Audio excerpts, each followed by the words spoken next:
COVID and It is capital L. forgot that that was. Well, it's quick. It's the biggest stuff. Through 8 months of doing it. And there wasn't strength. Yeah, whenever we're ready. We're ready? I'm not in charge of either Oh, one. well, you know, how nice for you. I call the Toledo Urban Renewal Agency Budget Committee regular meeting to order. And I see we have plenty here for a forum. Do I need to count how many?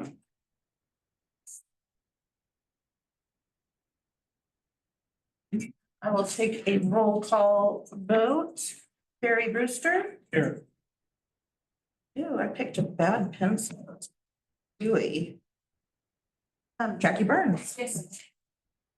Me. Rod Cross. Here.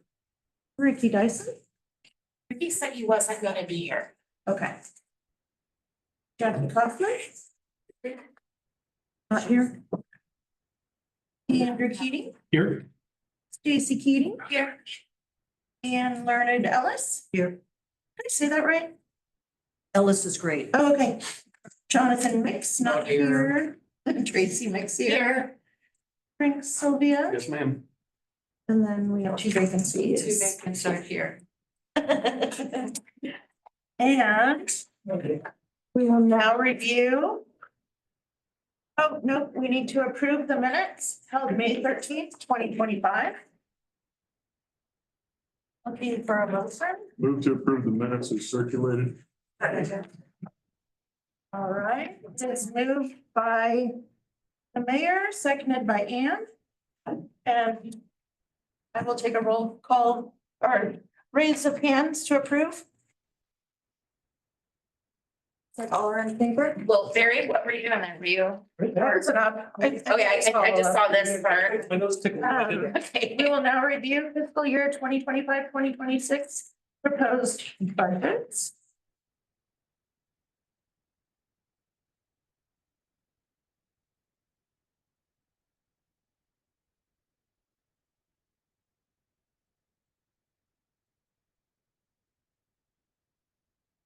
Who does the review? What page number is that on? And It's like 404. The front. sorry, page 4? Yeah. Yeah. I was just asking. Does anybody want any questions? Do you have any questions, comments? Any grumblings or mumblings? I don't know. Just share with you that it is a balanced budget. Revenues, we're seeing equal expenditures. Note that 340,000, roughly half is transferred into used by either for the same public safety remodel or for helping to balance the general fund. The department is almost entirely funded by property tax, tax increment financing, property tax, and fund balance and interest earnings. There's some money there for full anticipation for work on the sewer lines, and then some generally set aside for public improvements. To be clear, the transfer to the general fund is the administrative overhead of operating the urban renewal agency. Judy, did you have anything to add about the urban renewal fund? I was just gonna mention what the mayor said, that the $40,000 transfer to the general fund is for the services that we provide to the urban renewal agency.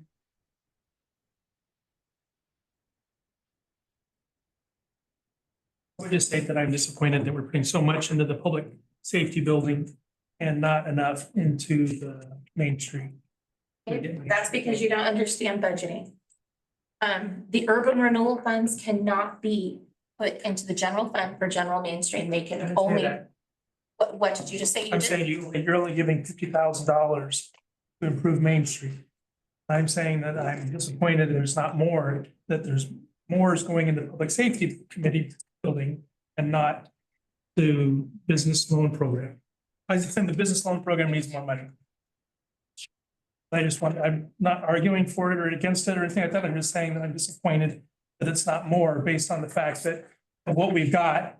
We don't have dispatch going up into the public safety building now, so I don't see that as a hurry, get it done thing. So, We also noticed that in a recent city council, in our most recent city council meeting, we approved, I believe we discussed, we're in the process of, what am I thinking of?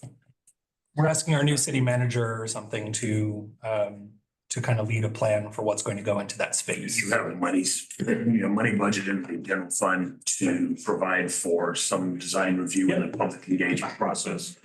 So that this $300,000 really is a reserve funds for future needs, but largely what you're looking at next year, and you may have time to implement as well, but it's basically trying to create a public process for what that building, how that building can best serve the public's needs. Right. Since dispatch is no longer with the police, so there's gonna be probably some kind of combination of these. About that, yeah, but really, no, thank you for clarifying that. I knew there was something. so the about- question then comes up, is if it's gonna be a civic building, does that meet the urban renewal requirements for Yes, it development does. for like, I don't understand, like police department fits. No, The answer to that would be yes, if it's in your urban renewal plan, It's in our urban renewal plan. Okay, and your urban plan's fairly broad. We were only allowed to do 5 of those forgivable loans a year. That's why it was set at 50. That's why it was set at 50, correct? Because we were only allowed 5. That was agreed upon years So it's ago. agreed upon that that's gonna happen every. okay. That's not one time. Counselor Over Kerr. those 20 years. Yes, I am going to. Every year. I'm just saying, yeah, I know, but I'm just saying that it seems like there's a lot that, needs to be done on Main Street as far as business development. Well, the businesses have also got to come in and get the applications and apply. I wouldn't have a lot of the businesses told them what we have I here. believe all And 5 were put out last year. did we do 5 or 4? Yeah, we did 5 5. last year. Yeah, Feed was the last one. yeah, and we did kind of have to beg them to do it, Yep. but they did do it. I mean, I grabbed multiple packets from the office up there and went around to businesses like JC Market, asking them, hey, look, this is an opportunity for you to get some free work done. But we got to get the people to come in to do it. That's a problem too. I just noted the arrival of Jonathan Max. A lot of this, Barry, I appreciate the frustration, but at the end of the day, when we talk about the public safety building, we're just talking about what everyone knows the building to be, what it's been called. That doesn't mean it's the definitive, absolute, forever purpose of the building needs change, right? Right, and I'm not, I So, don't care what it is. Yeah. What I'm saying is to finish my. Main Street needs, To finish my yeah, thought. There is going to be work done to determine what the best use of that building is going to be. Maybe it is public safety capacity, maybe it is community capacity. But at the end of the day, it's a building where the funds in the urban renewal qualify we can spend that money in that facility. Regardless of what it's called today, what it's called a year from now, we might not be calling it the public safety building. We might be calling it You might be calling it City Hall. right. So there's a lot that can be done with it. But at the end of the day, that's a dollar amount that makes sense for that physical space, whatever it ends up being. And we will work to figure out what is best for our community in that space. To be noted, Barry. Yeah. I just have a question. Who chose the color? Me. You can blame the blue on me if you want to blame it on anybody. Because, Just inquiring, no. well, blame. because the Curious. people seem to be pretty passionate about whether they like it or they don't. That is boomer blue, and when the building's completed, we'll have yellow trim on it. And it'll be the boomer color, Yeah. right in the middle of downtown, reflecting this community. Well, yeah. So if y'all want to throw arrows, I'm standing right here. Oh, stop now. I think she's just referring to Mayor, some comments. I don't. Oh, there's been more than a few. we put the I know, I loved it. mural, put that as a mural on the side and it makes a lot more sense. We have a local artist design it, sort of AI them. Oh, we know it. Yeah, we don't know any local artists though, do we? No, there's none here. No. Okay, Like moving half on. the table. Anybody else? Do we need to ask for public comment too? Yes. Is there anybody online or in the audience that would like to speak? So Yes. Jim, you'll need to come up where you can get to a mic. I'll make it short. I appreciate the comments that Barry asked in regard to urban renewal. I think that a lot of the problems that exist in the public is that they don't know all about urban renewal, what it can do, what it can't do, or how long you're gonna be having it. So, I think that somewhere along the line, you gotta reach the public and let them know what's going. And the projects, I had the same question about when was, I look at the budget, it was like 600 some odd $1,000, and I'm thinking, well, most of that's going up to the public safety building or whatever. But I still I wanted to see more improvements, such as what you've commented on, or the opportunities for those people to come in. $10,000 is maybe too low, because they can only do maybe a facial painting job or something like that. So maybe you'll want to beat that up a little bit if you. So, Well, but the question comes back is, how long is the renewal going to last in this district that you've designated? 20 years. 20 years. So in 20 years, will you bring that on? I know you got an idea about projects and things like that, but 20 years, can you? It's 2040. the nice thing about urban renewal is that it's flexible. Okay, what gets decided on for this year isn't binding, for lack of better, if that's what we elect to spend it on this year, is not binding in the next year. So let's say that there's a public-private partnership to renovate an entire building on Main Street for a nonprofit, let's say. We could elect to put more money into that to help renovate Main Street. But there's got to be a project brought forward to do that. It can't. The reason we chose the 50 grand is to spread that out as far as we could, because the urban renewal district goes all the way from up past JC Market, all the way down around to the bowling alley in that area, okay, and all of Main Street. So it's a lot of businesses, a lot of properties.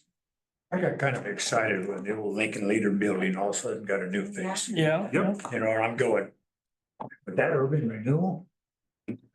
And Rentals. I guess I was hoping it was, because it would send a message to all. Well, and that's, I know that the people who own the Eagles want to come to us when they're ready, but they're not ready yet. I thought we already. Not for their major project. This was just to get the handicap access walk and all that. Stacy? For the edification of the community and business owners, what would we consider the deadline for new project proposals before the work on the budget reaches a point for the next fiscal year that it would be difficult to finish? In considering normal times, normal staffing. Actually, there wouldn't be a deadline because of the way urban renewal works, because we can always borrow against the incoming dollars of later years. When you say you're. We can eat up your time.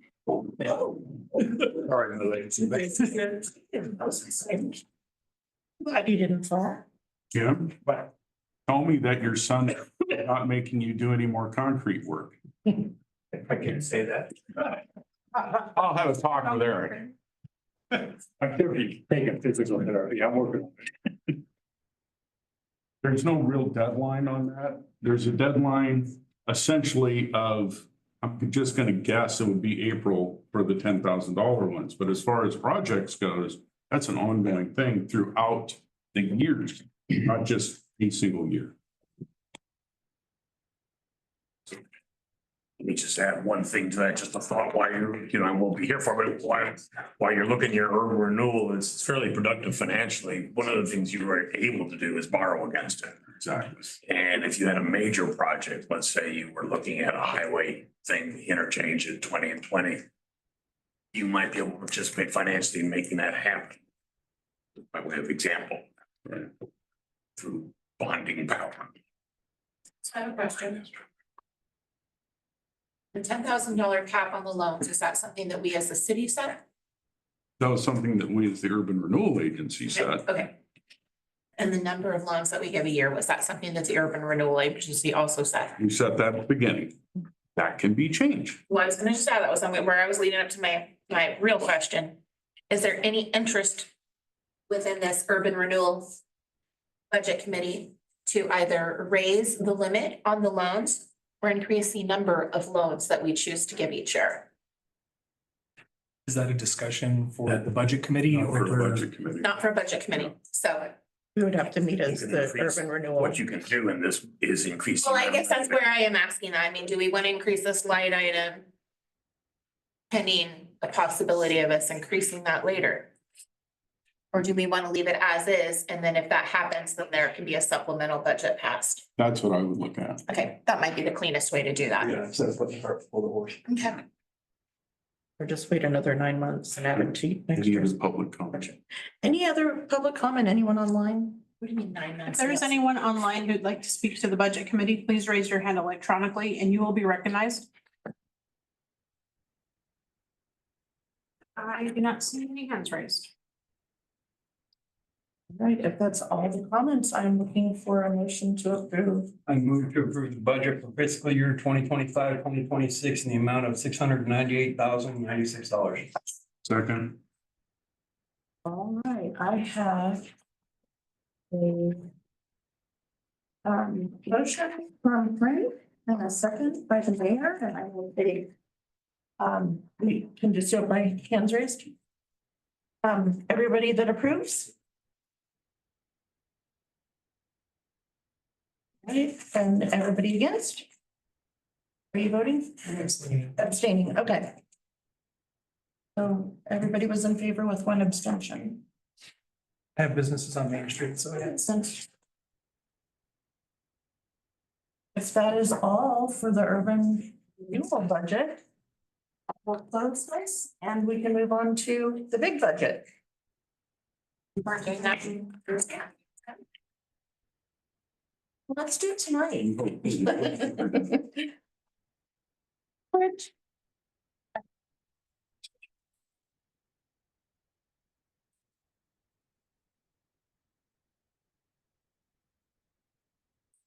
One more thing.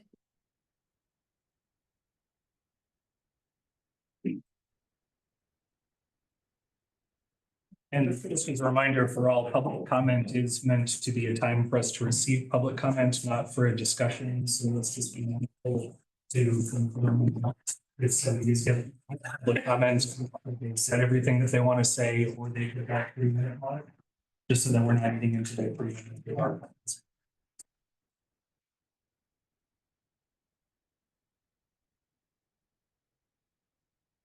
Anticipate public comment. Mr. Chair, my committee.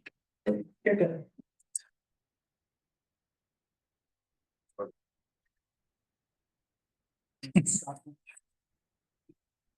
Oh, there's public meeting law about making sure that everyone has the ability.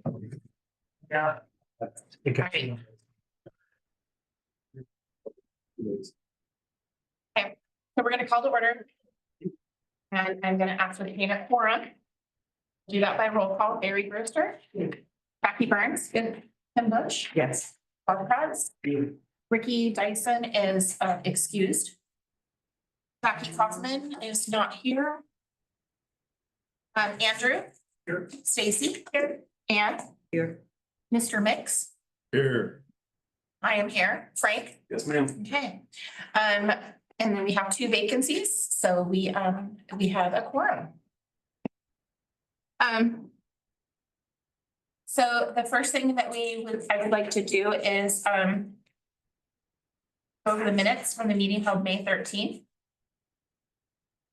Does anybody have any questions, comments, corrections that we made?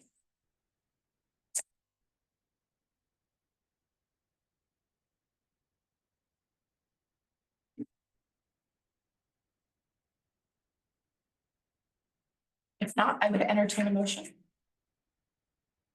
Make a motion to approve minutes from May 13th, 2025 as presented. A second. Has been moved by Frank and seconded by Kim. To approve the minutes from the meeting held May 13, 2025, and let's do a vote by hand. If you raise your right hand, it's for approval. I have one more. Well, you should have said that before we ran it. Mr. Mix, you're out of context.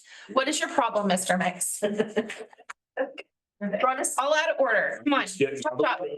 I objected against you being. Oh, that's right. He did. He didn't object. You just didn't vote for me. He abstained, I believe. Yeah, but it says he said aye. No, I object. Now you object. I don't think that's gonna work. It's not me. You said me. Did say names. Sorry, that's why I moved over. We both said nay. It's there. You're looking at the wrong one, John. This one here, it says you said nay. The first one. First one. It's covered. There it is. Please ignore my husband. Oh, Carry on.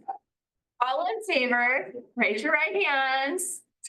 Thank you, Mr. Mix. All in opposition? None. It passes unanimously. And now we're going to move on to review and discussion of the budget. Before we actually start, I want to address kind of the elephant in the room here. We received some commentary, we received a letter that we were asked about, and it had to do with some police positions that had been combined into one. And some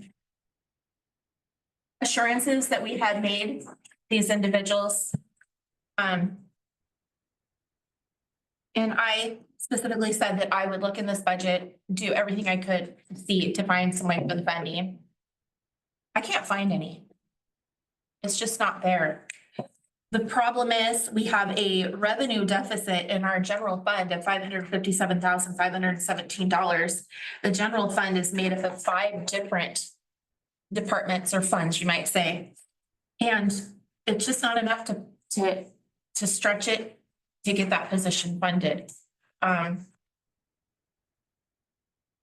know it's not what any of us want to hear. It's not what any of us wanted. I believe 100%, I know 100% that our staff in putting this budget together did absolutely everything they could to fund everything that they possibly could.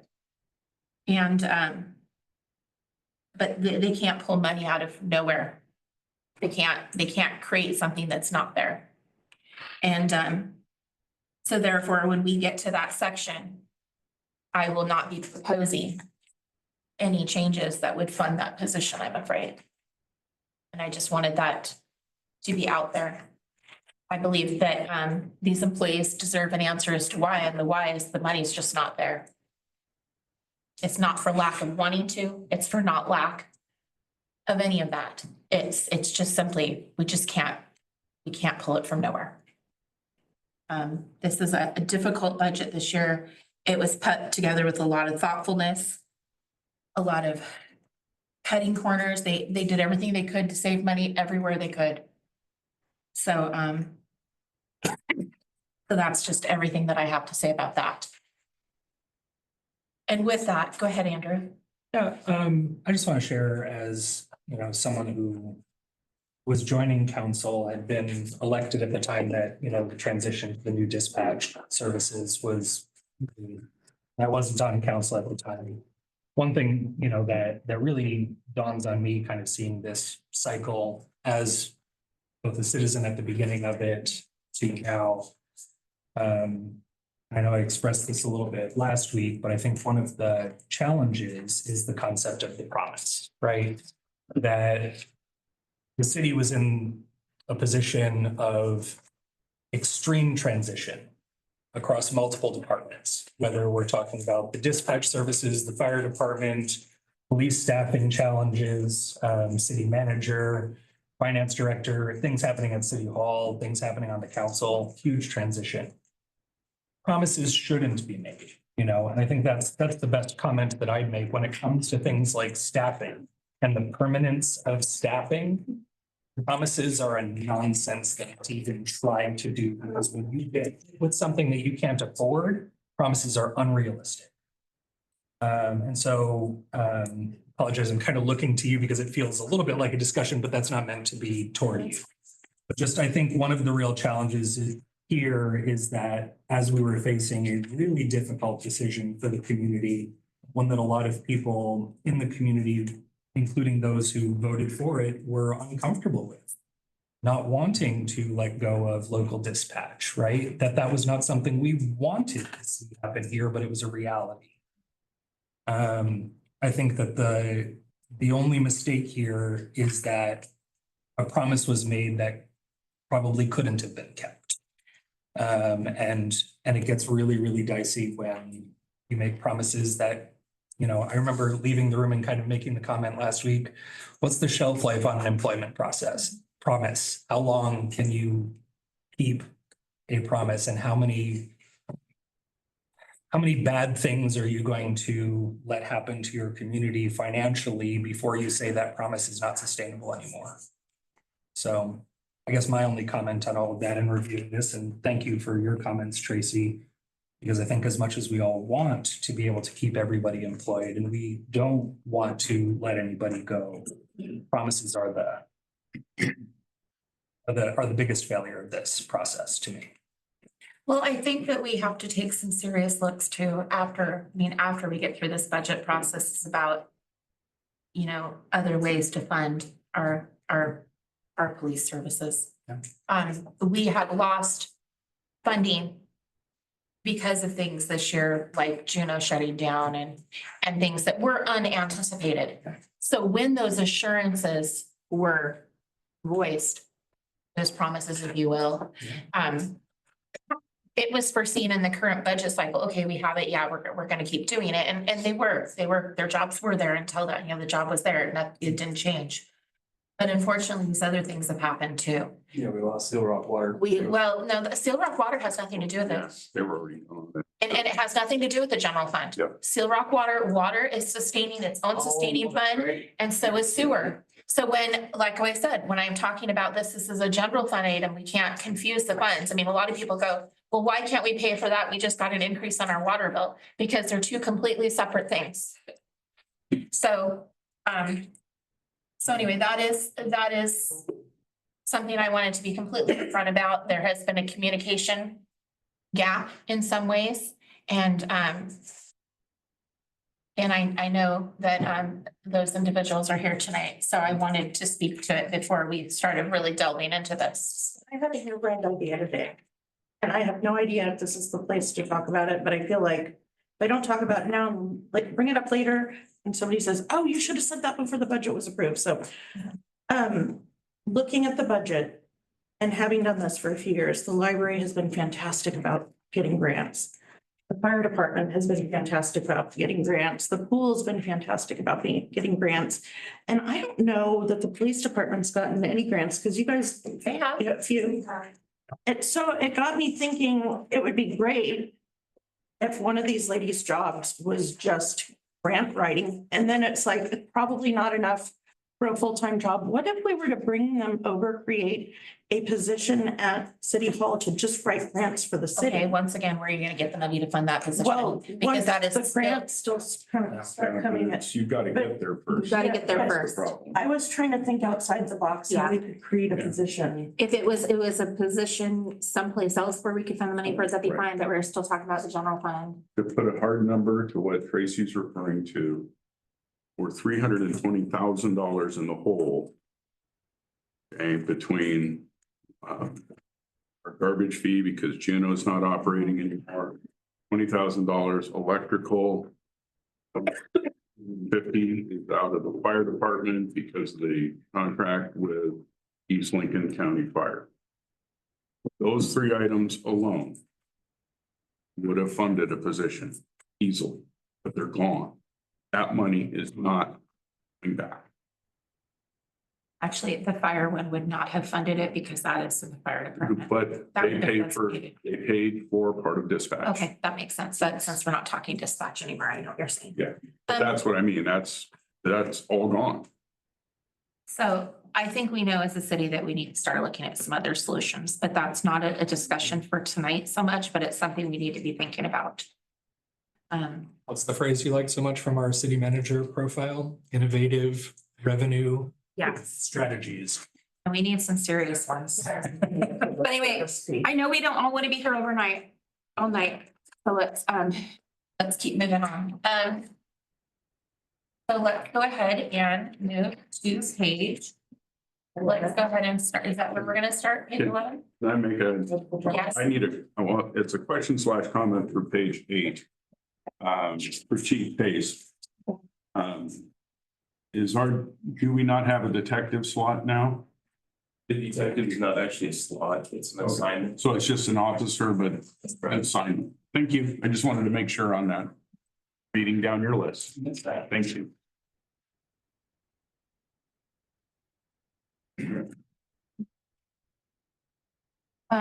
Well, I guess that's a good thing. Do we have any questions on page 8? Does anybody have any questions?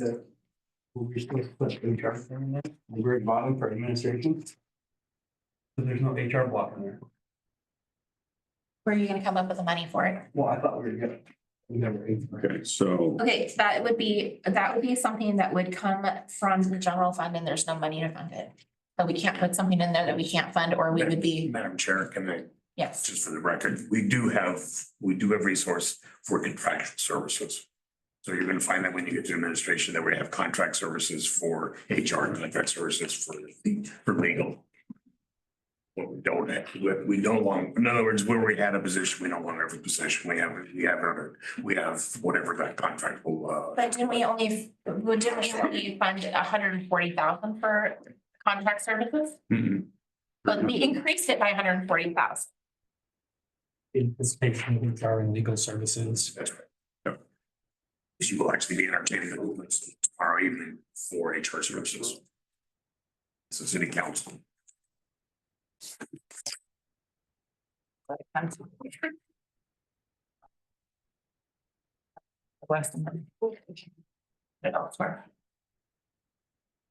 Okay.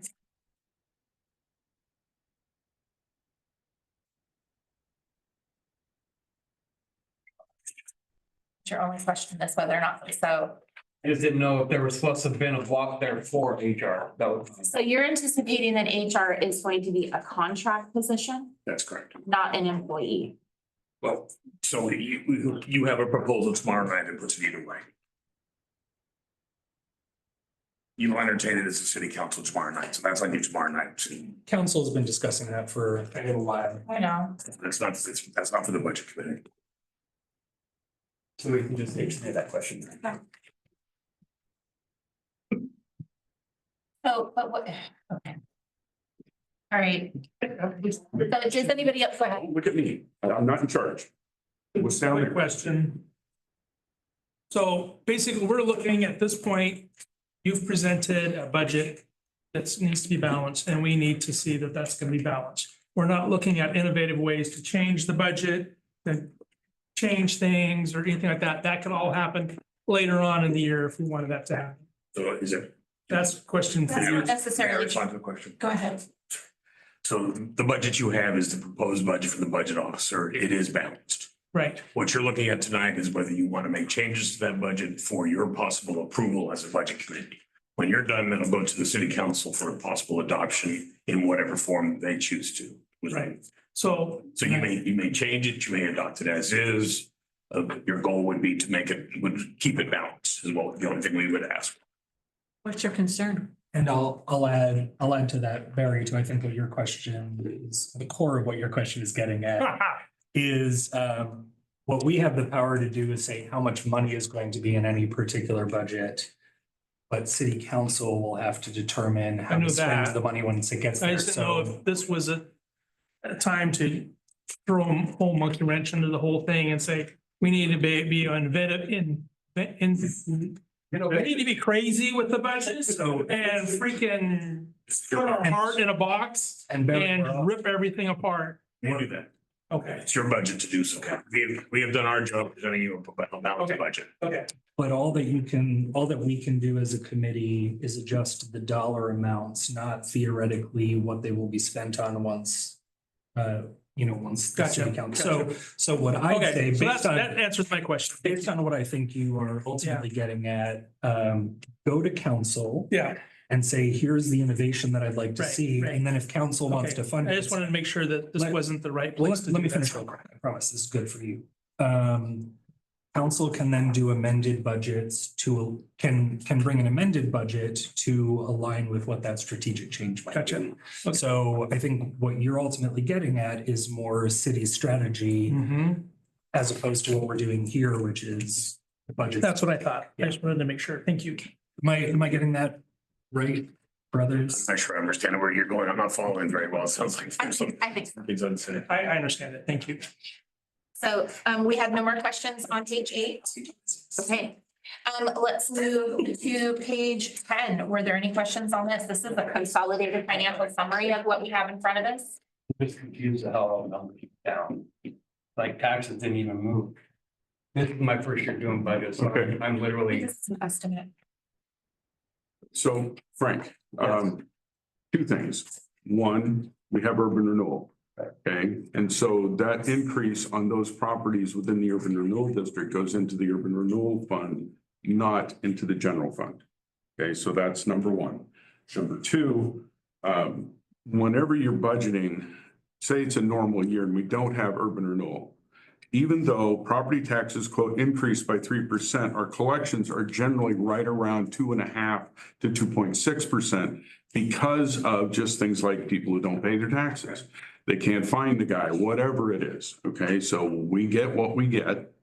And Judy and other finance people back down through the ages have tried to do this as conservatively as possible so that we don't get out over our skis. And one of the things that has always been a hallmark of us compared to some of our neighboring communities is that we don't have to borrow at the beginning of a fiscal year to do operations. We have always kept enough in our beginning fund balance to be able to handle that initial 3 months before taxes come in, to be able to get through it without having to borrow that money at sometimes ridiculous rates. And so we tend to budget a lot more conservatively than most people do. And it's one of the reasons why we're able to take a hit like we're taking here and not going into a complete tailspin. Madam Chair. Just point of order here. We are prepared and my staff are prepared, your department is prepared to make short presentations leading into each of the relevant budgets, including the pages you're at right now, Okay. if you'd like. And then the question would be, do you want those in the order they arrive so that you could get that presentation first, go through their budget, followed by the next budget, next presentation? Yeah, I think that would be good. So if you have a presentation for like the general fund revenue where we are right now, let's go ahead and do that. And then we'll get through that section and then we'll come up with the next one and do it that way. Would that be helpful to I you? think so, because I think it gives us a very thorough presentation and might answer any questions that somebody has on that section. Right, and it gives us an opportunity just to give you the overview, because we're gonna try and take it from a high level. And if you're talking to me, it's gonna be a very high level, because I'm far less familiar than the person sitting on the screen up here who's gonna jump in and tell me what I said wrong or supplement my information. Judy's That's very the nice beauty of about it. it, though. She may be nodding, she may not be nodding, it's late at night. Wisconsin. So first off, looking at just your overall budget, your overall summary of your fund, you're looking at, as has been noted, $557,000 deficit coming into this year. Basically a 9% overall decrease in the general fund. If you look to the particulars of that, you'll see that the fund balance was reduced as of the last year from the former year. So there was a reduction of roughly 365,000 in beginning balance to start the year. There is a increase in transfers trying to offset some of these shrinking numbers, unfortunately. Our franchise fees are projected to be down substantially, 171,000 primarily to the Juno project. Our intergovernmental revenues, primarily those coming from the Lincoln Fire, are down a net of 150,000 is shown here. Our court fines are down 15,000. Activity is down in the police and courts. So, and then I believe grants and donations were again estimated fairly conservatively at 23,000 reduction, largely because whatever's going on in Washington is a little unknowable to us. On the flip side, you'll see that the personnel costs are well down, nearly $1 million down. Some of that is just from reductions in services. Some of that is from going from, for instance, a contract attorney or a city attorney in person to a contract attorney. Some of that is, the same with the HR position. So things of that nature. So that shows up as a reduction in personnel services, but it'll show up as a bit of an increase in overall materials and services. For the same reason, that's where the contract services will come out of. You'll see a reduction of special payments. I'm not even sure what that is, 25,000. Judy, if you're welcome to jump in on that one. That's the 25,000 has been previously budgeted to go to the Toledo pool. And it's my understanding that the city is no longer helping them pay their water bill. For the upcoming year, because they plan to go into construction and this won't be needing They the won't- water. They won't need one. Okay, very It's coming good. to us tomorrow. That's a reduction in expenditure, so that's a good thing. So overall, that is again a net reduction in the spending budget as well as the revenue budget of over $500,000 or 9%. I'm ready to sort of move into the administrative budget unless you have some questions on what we're doing with the overall. I'll ask my question here and then I'll be quiet for the rest of the night. Did you consider alternative contracting for all services? Fire, police, all that kind of stuff, since we went to WCC went away? I'm your interim city manager, not sure you're a suicidal maniac. So. Contracted with the sheriff's office kind of a thing, or? No, we did not explore this. Okay, that's all I needed to know. That's beyond the scope of what an interim manager would do. Answer your question. Yes, yeah, thank you. I have a question on the right side. Appropriate now? Go ahead. Yes. Yes. Code enforcement gets $1,800 a month from Select, and that goes into the general fund, is that correct? Judy, Cindy, It should. The SLETS agreement is right here. the answer is yes. Yes. Yes. Why has the price changed per year? I thought it was the same every year. We haven't negotiated. Yeah, we haven't renegotiated. I was wondering why that price. is I changed. think it's a timing thing of when the Okay, money when the- was received. Yes. And is that normal to put it into the general fund when, Yeah, Police police is- is paid out of the general but fund. the police cover all the gas and the uniforms? Police It's is paid out paid, of the- police is part of the So general. it's the general fund first and then it. I'm just, No, police is part of the general fund. Yeah, I was just thinking, I have seen on Facebook, people calling for that position to be gotten rid of, and I would just like for it to be on record that that position actually makes the city some money as opposed to just being paid out because of that contract. So I was just wondering. So just an overall understanding of general fund services. General Yeah. fund services largely, sometimes they produce revenue, sometimes they don't. But they're general fund largely because they require subsidy through property tax and other resources. Okay. So by way of example, and this is not unusual, but property tax in this city, for instance, doesn't need to cover the cost of police services. So it has to be made up with other functions. Yeah, okay. So that is just, that's not, but that is the state of affairs. So it's a combination of grants, franchise fees, other fees, property I tax. appreciate you guys' answer. I'm still new to all of this and I'm learning, so, yeah. Just understand, these are not money-making services. These are services that people want cities to thrive on and be willing to pay for through their property tax. Yeah, okay. What is the stabilization fund? Okay. Stabilization fund. Back in the mid-2000s, the city received a large payout from the state for PERS, okay, the Public Employee Retirement System. Okay, and at that time, Pete Wall, our city manager, convinced the city council to make a fund called the Stabilization Fund. And what that large check has continued to do over these years is balance our PERS costs. So we have set a threshold of 6%. If it goes above 6%, then money's paid out of the stabilization fund above that 6%. If the change is under 6%, then whatever is under 6% goes back into the stabilization fund. So that unlike some places that have been hit with 20 and 25% increases in their PERS, Benton County, we're able to withstand that up and down motion within PERS because we have a way to essentially budget ahead for it. And it's one of the wisest things I've ever seen done in government, and I almost wish we would patent it.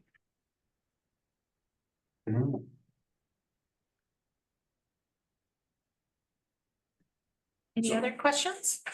Move on to, we actually started we jumped into some questions about the page 11, so I will. And just work you there a little bit. So this is administrative services. I'm sorry, this is general fund revenue. I did have one more question. Sorry. Yeah, go ahead. No, I can't help myself. I'm curious, is there any particular reason for the significant drop in municipal court fines? I don't know. So the police chief will be up here shortly with his department and you can ask him No, about. I could tell you why. Just look at what the adopted and the actual were. We way overestimated it. And the actual is much lower, so we're just bringing it down within reason. I'll be curious a little bit later on if, like, why that estimate was so far off then. But, yeah. I think the year before was up. I'm just curious. Yeah, if you look at the year before, it was 67,447, and that was a trend. The year before was 75. And so 70,000 was pretty much a trend. I believe, we take a good estimate, so it was pretty close. But then people have been behaving themselves a lot more. So, I saw Barry look twice when he crossed the street earlier, so he didn't get that jaywalking ticket. And that cost us $15,000. Blame it on Barry. I'll run some more stop signs. Makes sense. There you go. Beyond Barry that- help us out there. Beyond that, we don't know. There is a downward trend in those revenues. I don't know what it is. And I suspect that's what it is. They budgeted it based on pretty close to what was actual. And that seems to be. Well, yeah, because what I was looking at was that it was bid to what was actual for the previous couple of years. And then it dropped off by so much, and that's why I was curious if there was something systemic that had changed or. That's the best person to answer that question will be up shortly with this. Okay. Good question, though. So just further on the revenues, I think you talked about largely about the pieces, the only other thing is state shared revenues. I just want to point out that those are dropping off as well. We're seeing less than liquor taxes, less than gas taxes, cigarette taxes. Unfortunately, times are probably getting a little better and people are drinking a little less. No, that would be whatever it is.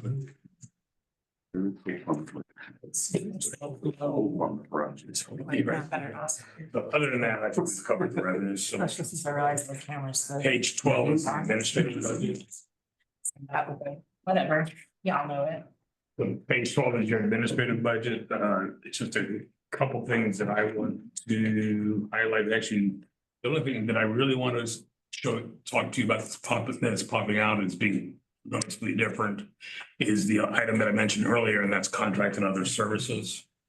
So that's moving from a proposed, estimated year end of 160 up to 300. And so that covers, that's in large part where you're seeing some of that salary dip pick up again in terms of contract services. So we don't, yeah, so. Why are we emptying out the city council strategic reserve fund? I'm on page 11. Transfers from city council strategic reserve, $139,684. And that zeroes out our city council strategic fund. Tracy, would you say your question again? I didn't quite get the first part of it. So I just realized, I do not know why I didn't catch this earlier, is we are emptying out our city council strategic reserve fund. Putting it all into the general revenue. Right. We didn't empty it out completely. I brought this up in a council meeting. And it was suggested that 75,000 be left in the city council strategic fund and the rest of it go to the general fund. That's the SIP money that's coming in. It's not being reflected that way on page 34, it zeroes it out. Oh, No, doesn't? it's a balanced budget, but there's resources there. Page 34, you said? Yeah, materials and services, 75,000. We have special. Yeah, there's $37,500 for special purchases and there's $37,500 for contracts and other services. So we're just assuming that we're not gonna spend that and that'll leave $75,000 in the fund? No, that's what you have to spend. But we just transferred $839,684 to the general fund. Right. Okay, Can I take a crack at this? take a crack at it because I'm not understanding what's happening. Okay, so the SIP money, okay, that money has been going, because we had no other place to put it.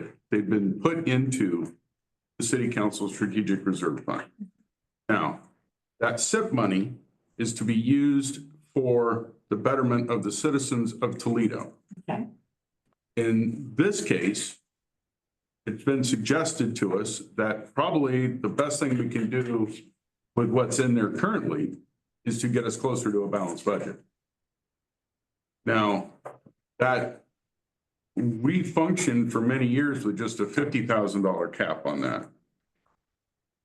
At a $75,000 cap, I don't think is out of the realm of workable. Does that make sense? No. Okay. So last year, in this estimated actual for this year, we transferred $365,000 out of our city council strategic fund to the general fund. So we put that money from this fund to the general fund, and that was used for the city's operations. Okay, in the general fund.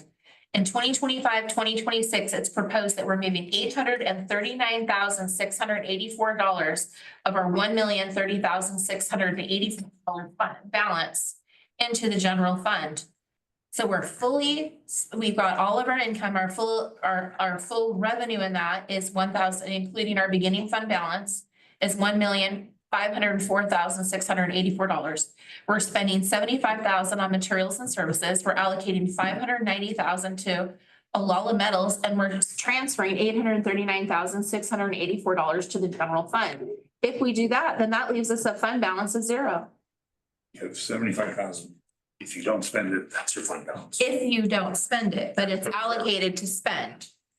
We do that. And with you'll all- also We be do that with all making interest on Okay, your beginning fund balance, so you'll have some interest left in there. But you're Yeah. gonna get some more money from the SIP. well, I mean, Right? I'm not complaining that we're transferring it, because if we didn't transfer it, that's $840,000 more in the general fund.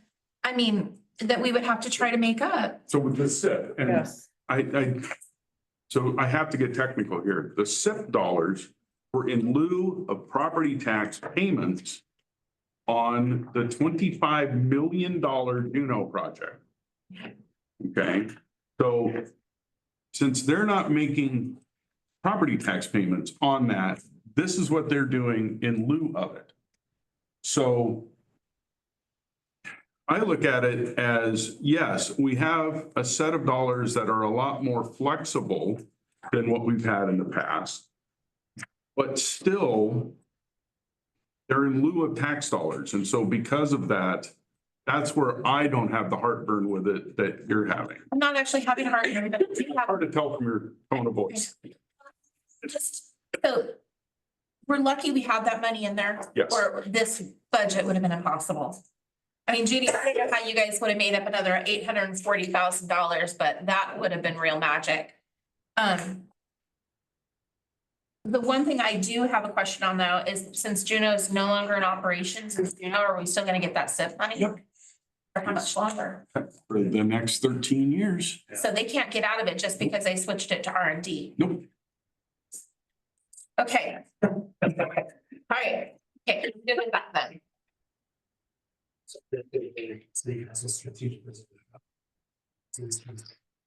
My own foundation, how do we arrive at the 37,500 for each of those, and what is the expected, what do we typically spend that on? Okay, for 11 years, we didn't spend it on anything. We didn't spend that money initially until COVID hit. And then that's what we used to get business loans and to help prop up our businesses that first year of COVID. And then we backfilled it with the ARPA dollars or CARES Act, I can't remember which one. Okay, but we backfilled it, so we got it back to the 50. We've used it in the last year to, that was the fund we used to help the Railroad Museum and Toledo History Museum.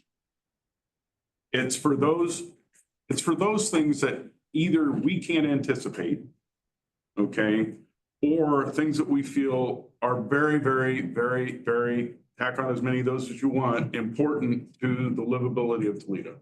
It's to give the council discretion to.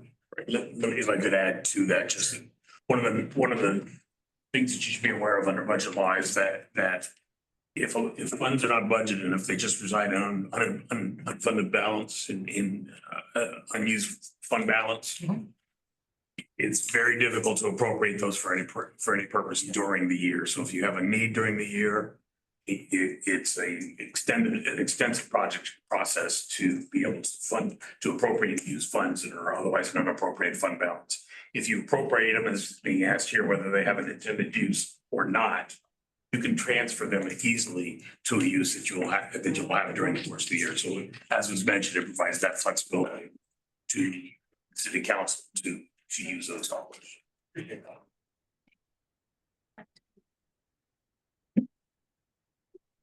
So they're getting it to 34.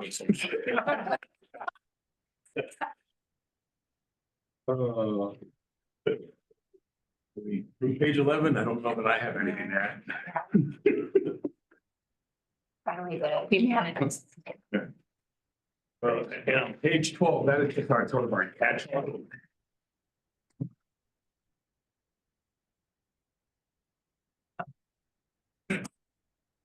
Very sad, my husband out. Now we're on page 12. Page 12 is administration, so we have some of the administrative expenses, some of the generalized expenses such as insurance, streetlights. We fund our, as we've mentioned before, we fund our contracts here. So it's a mixture of capturing the administrative costs of the city manager and support staff in City Hall. That isn't otherwise elsewhere.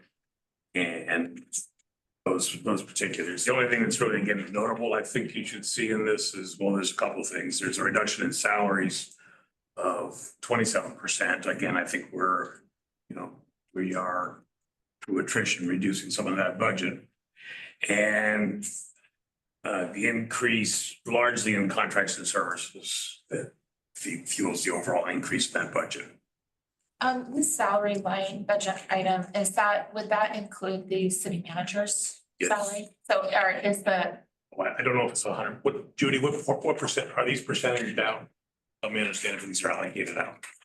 The city manager's salary, along with some other administrators, are spread out over several funds. If you look at page 8 on your budget book, you'll see how the city manager's salary is allocated.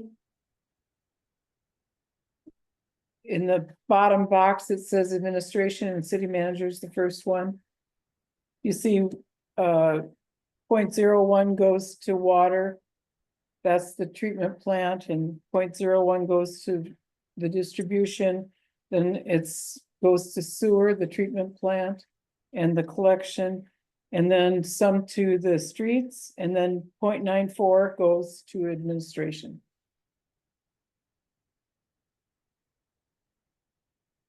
me during the day and I have to tell them, once we're past our 0.6%. Yeah, I'm sure.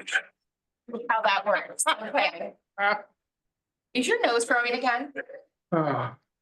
That's why you have a smartwatch, right? Brian's got a dagger count on his eyes now. This is why you can tell. Friends, short. whatever. I'm just trying to hear all this, but I probably don't want to hear it.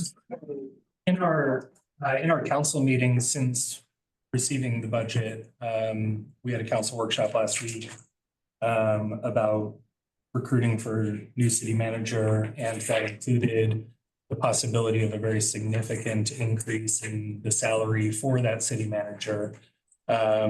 Does this budget have enough space in it that we could afford to pay the high end of that salary?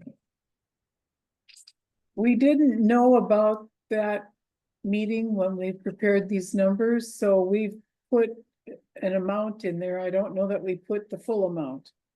Do you know what the amount was? Before she Not goes off the there. top of my head. Yeah, before she goes there, the odds of your bringing somebody on July 1st are less than nil, because the end of the hiring period doesn't end until the end of July. So it'll at least be a month of, Cushion. yeah, and Sure, but if we end up in a situation where we're giving the high end of that salary range, that's more than a month's difference. I don't know. And that's why you do budget reconciliation notices, like we gotta move this from one fund to the other to cover that salary. But we don't know those exacts until then. Right, but I guess what I'm saying is, for the purposes of this meeting and why we're all here now, where we might have to make changes to the budget, we do know what the cap on that salary range is. So is it beneficial for us as the budget committee now, knowing that, what did we say, 175, 165? 65. 165 was the high end of the range? Should we be making an adjustment while we are here, knowing that that is our stated high end? Is this the place to make that? You can do that, or you can rely on the contingency that you're budgeting in this to pick that up if you need it at year end next year. Because, there's caps on all the salaries, and this budget isn't based on all the caps. Generally, they are, they expect there to be a certain amount of increase, so they budgeted some increase in the salaries. They don't do it at the same as previous. On the flip side, you've tended to have a fair amount of turnover, and so there tends to be salary savings. People come in at the low end of a range instead of where they are in the range. We tend to spend less in that account, like virtually every other city than what is budgeted. There's a certain citizen type perspective I'm having right now of thinking it's a little weird to be recruiting for an executive position and saying that you're promoting what the salary could be for it, and then telling those prospective candidates, we sure hope we can get that money out of the contingency. That's all. It feels. But that's disingenuous, okay? I'm sorry. That would be like us being able to know exactly how much overtime we're gonna pay this year. We have not hit the ballpark even in overtime pays over the last three budgets. Now, did we pay those people their overtime? Yes, we did, but our budget numbers weren't even close. Okay, so it's a disingenuous, of course, we're gonna cover it. So I guess my point is, wouldn't we rather take money out of the budget and put it somewhere else if it isn't needed? What do you mean? So I'd rather. like to find money that's not needed in the budget. I would love that, but I can't find any. No, what I'm saying is, if we're out there saying that this is a salary that is available, but we don't have that money sitting in our salaries budget, and we're only going to move it there if the candidate we choose wants that much money and we agree to pay them that. That's standard practice. Okay. That is actually how this is done. Okay. And that's why we have that money in the contingencies and the unappropriated surplus. And those monies are meant for things just like that.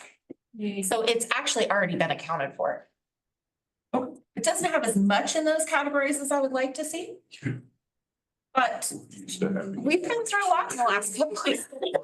So, I mean. And we're still balanced. And we're still well, yeah, but look what it took to get us balanced, so. So that is a valid concern, but I think we have enough cushion to protect us on that. I withdraw because it's not being treated as a valid concern, so I'm perfectly happy to back off from it. Harry? So on behalf of a high school student who did a presentation to me on streetlights, he was concerned about light pollution. Is there anything that we could do to reduce the use of streetlights and get more money? Does that would be make a sense? council thing. No use of streetlights. So you want our streets to be less safe if somebody doesn't like the lights? So I think I know what you're talking about.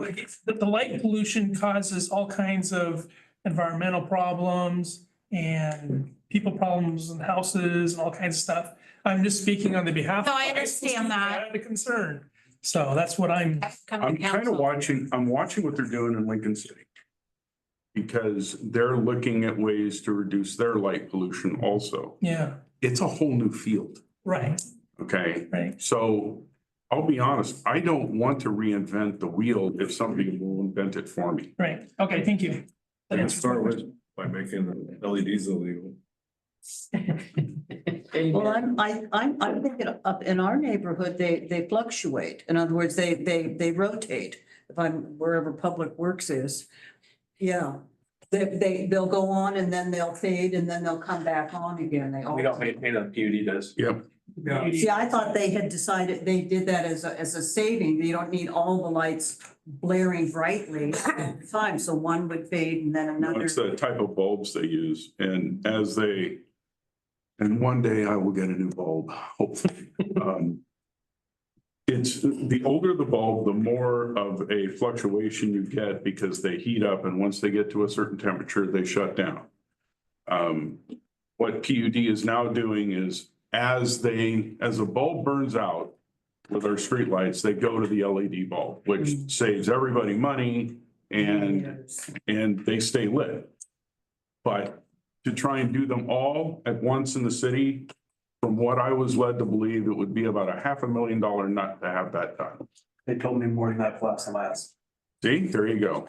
LED lights are so much brighter. You think that would increase? Illumination is awful, What? yeah. That's why I'm waiting to hear. Put screens on the lights. Yeah, they can put light street. so they can What they're go down, doing, yeah. and that's because Lincoln City's in the same boat. They had brand new lights put in 10 years ago. Okay? And they want to cut down their light pollution. So they're trying to figure out how do you do that with those type of lights? We virtually have almost the same kind. If you go up and look. So hopefully they'll have an answer. Okay, we're bringing it to city council. Stacy? I was just gonna say, I think we're getting a little. Oh, yeah. Good girl. Yeah. Okay, we're on page 12, y'all. We're on page 12, okay. Are there any more questions on page 12? No, okay, let's move on to page 14. Do we want to have kids? Yep. Yes, please. So I'm gonna bring you back to page 13. Okay. You like to have the department heads come up to the table, so they maybe hear it now better, get to the microphone. So I don't know, can he be heard well enough over there, Lisa? I can, but I'm like two people over. I don't know how people can hear online.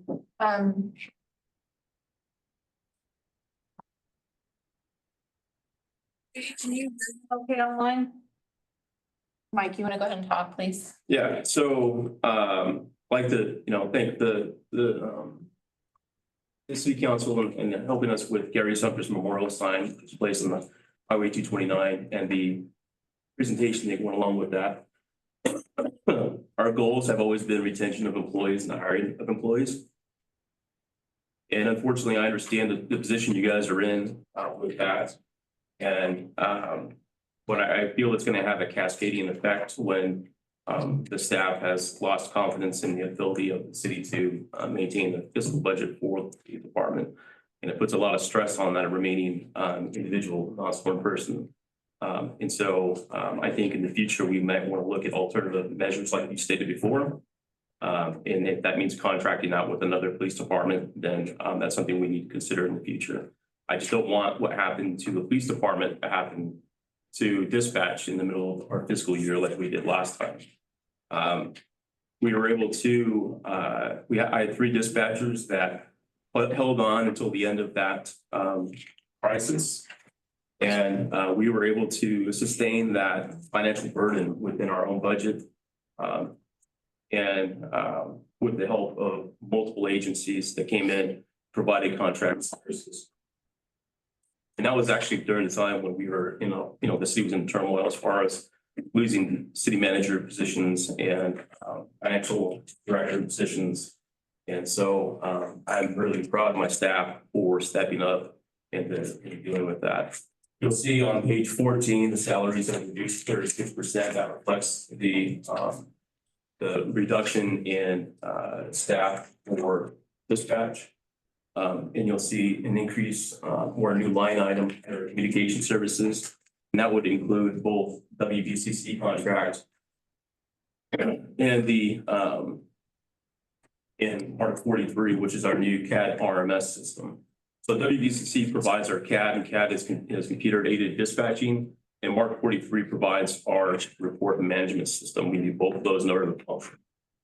The good thing about that is that those are both being used throughout the county, and so we're able to communicate more effectively.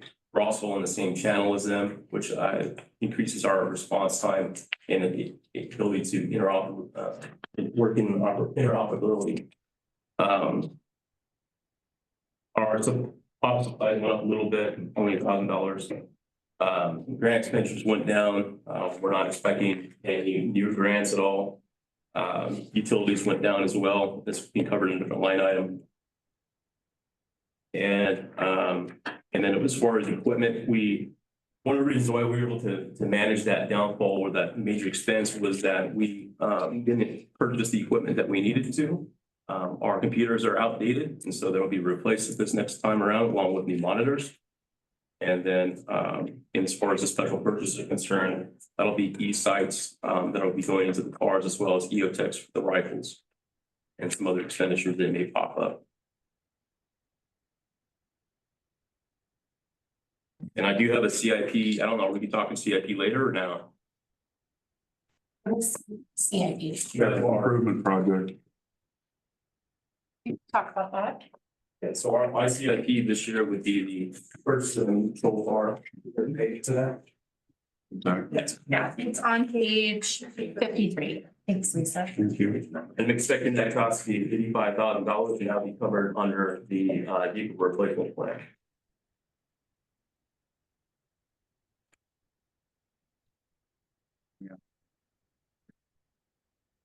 Are there any more questions? Can we ask you questions? Absolutely. Okay, absolutely. We've been going with the Explorers. Why are we going back to the Challengers? Just It sure is challenging to be the Ranger. Charger. It says Charger. Charger. Yeah, it says Charger. Oh, I'm sorry, there's a misprint. Should have said Durango. Oh, okay. We've been doing those SUVs for a while now. Now, So we had no charge. The Durango is a good platform to have for our topography. They do well in both the ice and the mountains. And the hills. How much healthcare like yours? That's an kind of expense. Or I might, yeah. I still haven't decided on that yet. Thanks, Chief. You had me in there with a Charger. I'm glad you pointed that out. That's typo right here.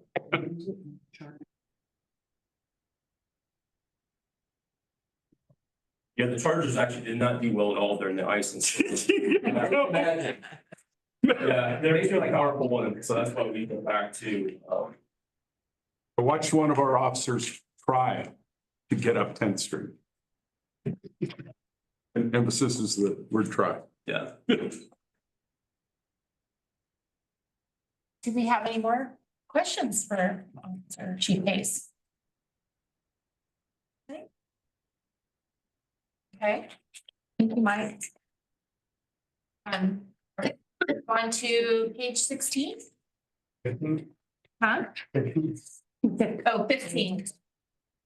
15. Can you hear me from here? Is that gonna be okay? Yeah, because you should have mics. Yeah, mics. If you turn the mic toward your face, Chief. We've been having a conversation. And I was hoping it wasn't recorded. You know, it can still pick up this conversation, right? Okay. So I think the council knows me, Budget Committee, I'm Dave Laypaw, Fire Chief at Select Fire, and currently the Fire Chief at Toledo Fire. Larry Robinson is the Assistant Chief, and so we've been kind of working together. I'll start off by saying the fire department's been very resilient in dealing with lots of insurmountable challenges. We've been able to maintain 2 people a day and usually 1 person or 2 people at night, probably 80% of the time. We're backed up with Select Fire and also East Lincoln. One of the challenges we had was East Lincoln Fire District separated from a contracted agency to the city of Toledo and is going out on their own. So there's some lost revenue from that.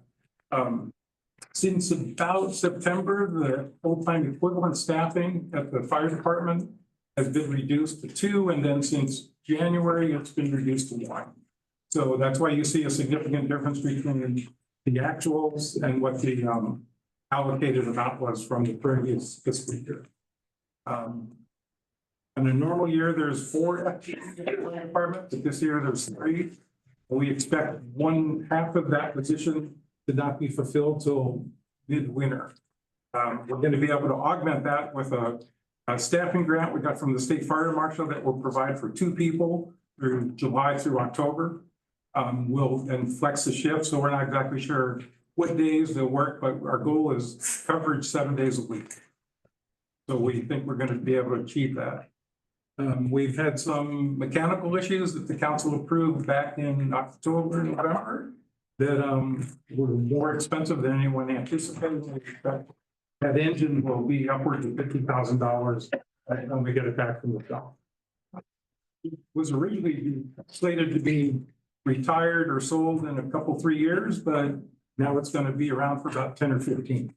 So the money will, spread out. Our call volume is a little misrepresented on the page 15 because when East Lincoln left, half the calls disappeared. So that means that we are just now serving the city of Toledo as our primary agency, as opposed to the 54 miles of East Lincoln County. Let's see, what was I gonna say on that? The dispatch service, we've been proponents of moving to Willamette Valley. At Selects, we've been there since 2010 when Lincom disbanded. And what it's done is allow instant integration. The dispatchers can see all the vehicles across the county, including all of the Toledo units. So it's improved firefighter safety greatly. We have instant communication. All the vehicles are able to track, and we can do better data collection. So we're looking at that. We have 2 capital improvement projects. I'll let Chief Robinson speak to the building in a moment. The other one is what we call a Lucas device, or a mechanical CPR device for $25,000. We hope to come in a little bit under that, but by the time things get done, and most of the products are from Europe, and we don't know how the tariff situation is going to play into that. But this, with fewer people on staff, this allows 1 person to put this device on a patient and it performs CPR. And you don't have to have a person doing that. And it's effective CPR because what we found is 3 minutes of doing manual compressions, your performance diminishes greatly and you're not really helping the patient. So this device will change that around significantly. Science and data has proven that. And so this is a great device for the fire department, especially with minimal staffing. Chief Robinson will talk about the addition and go on from there. Yeah, the building addition is the one we're rolling over from previous budgets, trying to get done this year. That I don't think we did pretty much anything moving forward with that. We had other things we were working on. So I'm proposing to move that into next year and try to get that done. So this is the 3rd year that we would be budgeting for this. More than that. No, 3rd year. The 3rd year, 3 behind us. I mean, either way, This is the 4th. this is the 4th. So This is the 4th. yeah, because it started out at 12,000, and in conversation, actually, the conversation goes further back yet. Oh, the conversation goes. Yeah, but we did start it at 12,000 and then quickly laughed at those numbers. And you're right, it is at least the 3rd. The 3rd is this number. So what are the likelihoods of this actually getting done this year? we'll give it a shot. We can keep the turmoil to a minimum. We'll push forward, but that's. Sure, I'll do that, no problem. My question would be, is based on the budget restraints we've experiencing, is this something that we absolutely have to have? No, if it came down to it and you asked me what to get rid of, I'd say cut that. Well, that doesn't do us any good though, because this is actually not something that we can use in our general fund. It would help our general fund and budget So constraints. extra fire. These are designated funds for capital improvement projects that can't be taken back, used in the general fund. So while, you know, it wouldn't do us any good to not do to do this, because it wouldn't help fund anything else. I'm correct on that, I believe. I like it. I'm pretty sure that's the law, so. Yeah, I and hope it's you a like it. rollover from, like she said, previous years. Okay. Does anybody have any other questions for our fire chiefs? Just a real quick question about that Lucas device that has nothing to do with budget. Those, are they able to be changed from like adult to child, like? So they can't really be used on any child, anybody less than 12 years old, depending on physics. So we have a cadet that's 16 years old at Select Fire, and we didn't actually turn it on, but we put it on it, and the device wouldn't even work because he's so small. And so it really takes So pretty good sized chest for the device to even recognize that it's a body that they should be compressing with a mechanical device. Good question. So if you're an adult, eat more cake, because it might save your life then. If you're too skinny, you're done for it. Sure. We'll have a little donation button right on the side. Thank you for the cat cookies again, Jackie. Yep. Saving our lives. You're great. Okay. Any more questions? No? Any? Do we want to move on to page 17, property maintenance? I'll ask him afterwards. You ask me. You sure? Yeah. Okay. Do we want to, actually, you know what? Maybe this is a good time to take a quick break. I was gonna do it at 7:30, but let's, first property maintenance part of fire. Yeah. Oh, we'll carry on. We'll finish up the fire then before we take a break. Is everybody okay with that? Okay. So do we have any questions on page 17 on the expenditures for the property maintenance?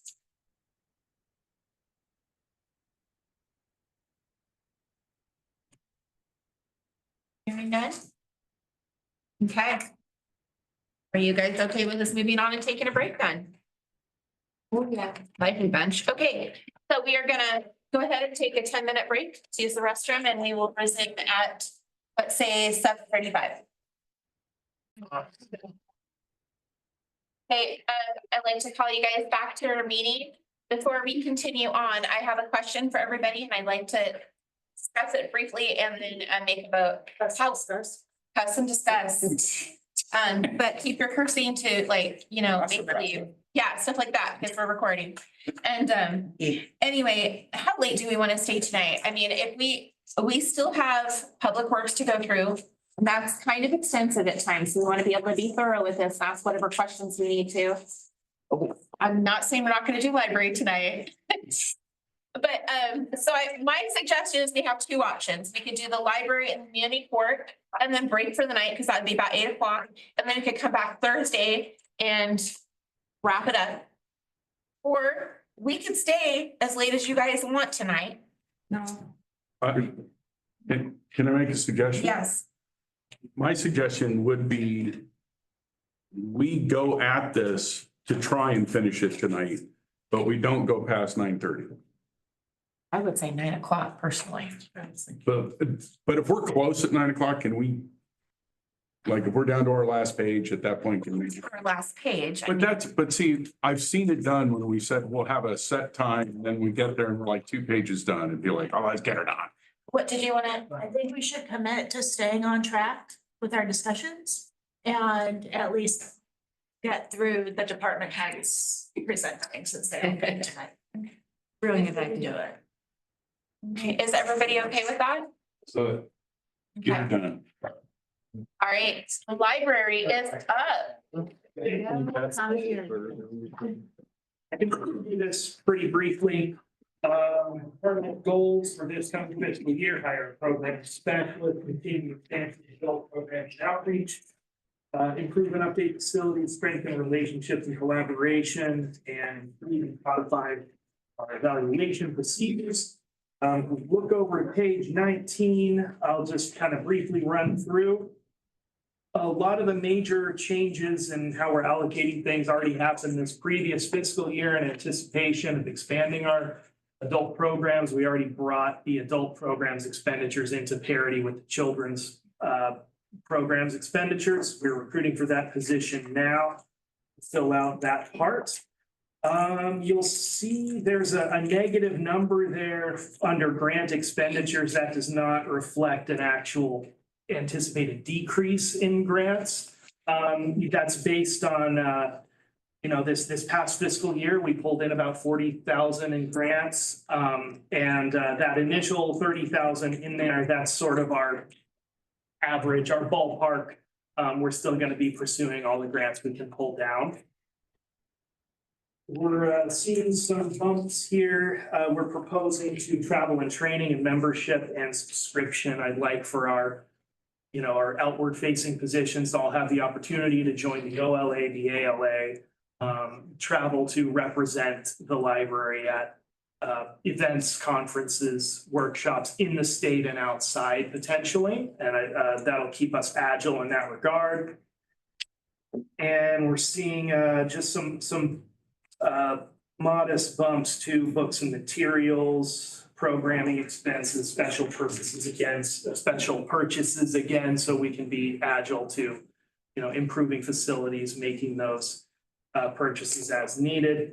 And I just have one capital improvement project in here, which again is all over from previous fiscal year. What page is that on, Harrison? The capital improvement project, that would be, I think it's on 56. Yeah. 56. Yeah, it's an access ramp to the upper parking lot. We haven't gotten around to that game yet, so we will. That's what I've got.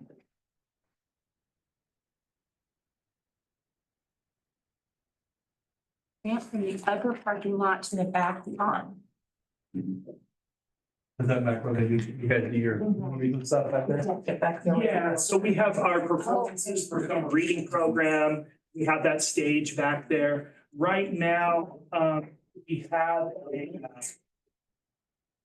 we have the stairs up there and we've got a step on the other side. It's a little bit of a pain if you're rolling something up there, if you're a drummer, if you've got things to move back there, there's a curb there. So that's an initial step toward making that a little bit easier to get up to the back lawn.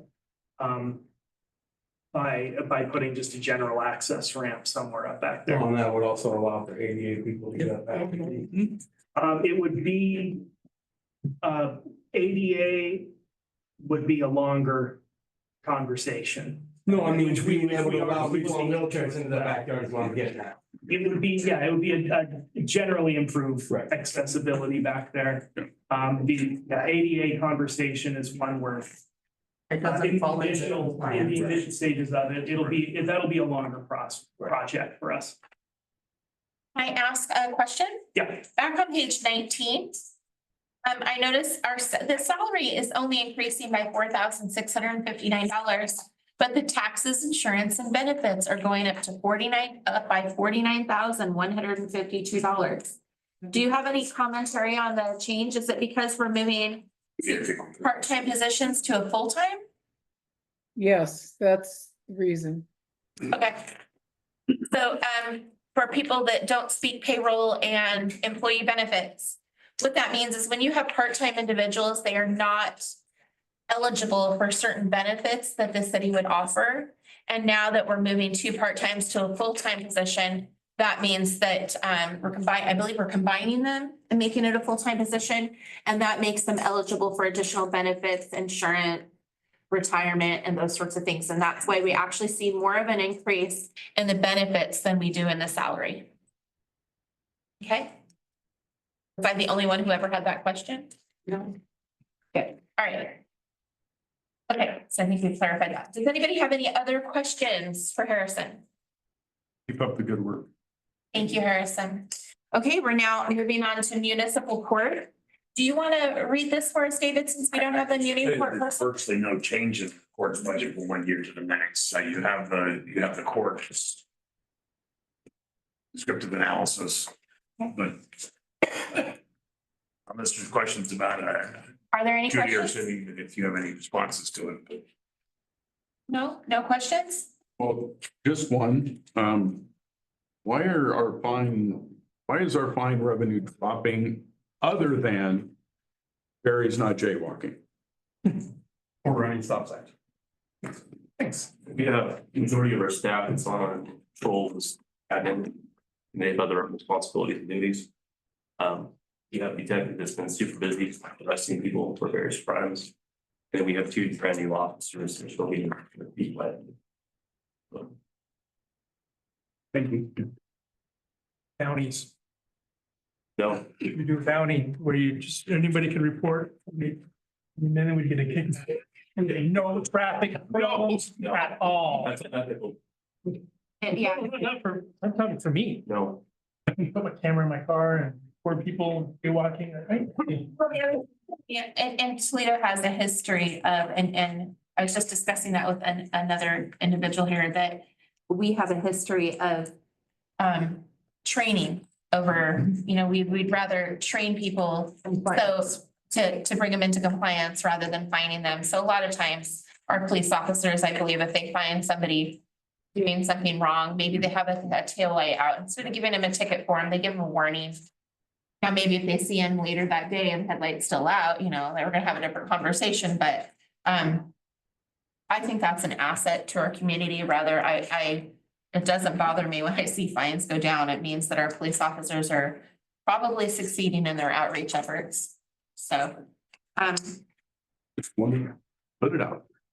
no, good. Thanks for circling back to that. Do we have any, so now I'm looking at some general services expenditures. Do we want to have any discussion on this one? Does anybody have any questions about what's happening here? Where did the unappropriated surplus come from? The unappropriated surplus is, okay, since this is the general, it's where the contingency and unappropriated surplus. These are funds that we put money into and we carry it over every year. So the unappropriated surplus and the contingency, we're like, okay, this is the money we have left over after everything else we did last year. Okay. Right, Judy, is that correct? That's correct.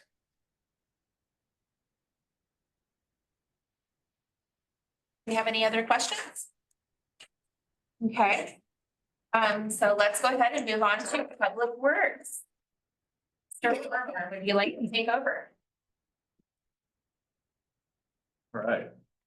Well, first, we'll start by our mission statement of Public Works is to provide quality and necessary services for sustainability while making Toledo a better place to visit, work, and live. If you'd like me to just go through some of the highlights, read verbatim. Or in your own words, whichever you want.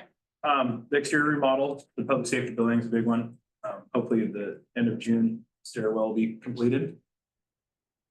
We have Safe Routes to School grant, which we received, and we put the flashing LED signage with speed feedback on Sturtevant, Southeast Sturtevant there in front of the elementary school, and also on Southeast 10th Street from East Slope Park over to sidewalk.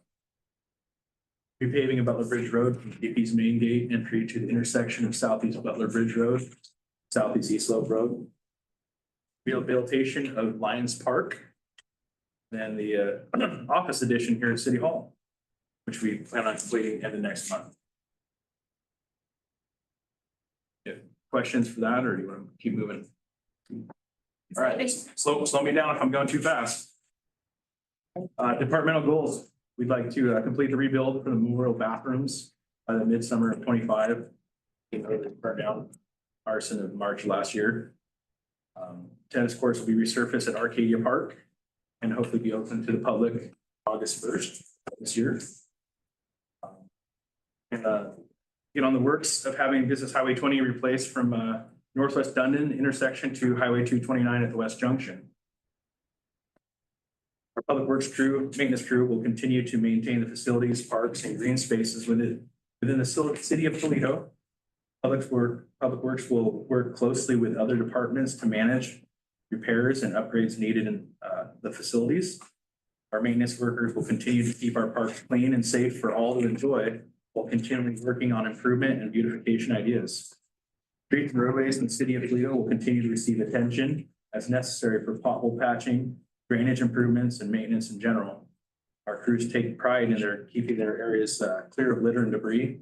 And we will continue our mission to provide safe travel for those who live in, work, or are just visiting our great little community.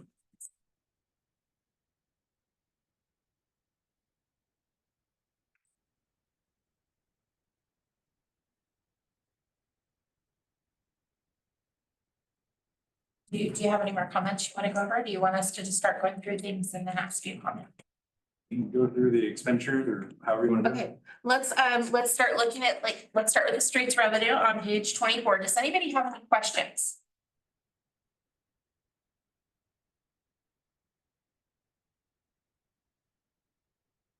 No, I'm not hearing any questions. Okay, how about streets expenditures? Do I have any questions here? Know that there's somebody that speaks up on Facebook a lot about Southeast 7th Street or Southwest 7th Street, something like that. Is there any way we can grade that, if not pave it, so they can actually drive on it? Private road. Is it private road? No, it's not mine. He's not talking about my road. Oh. He's talking about 7th Drive going down the other side, I think. Gotcha. That is, if I'm not mistaken, county property. Oh, okay.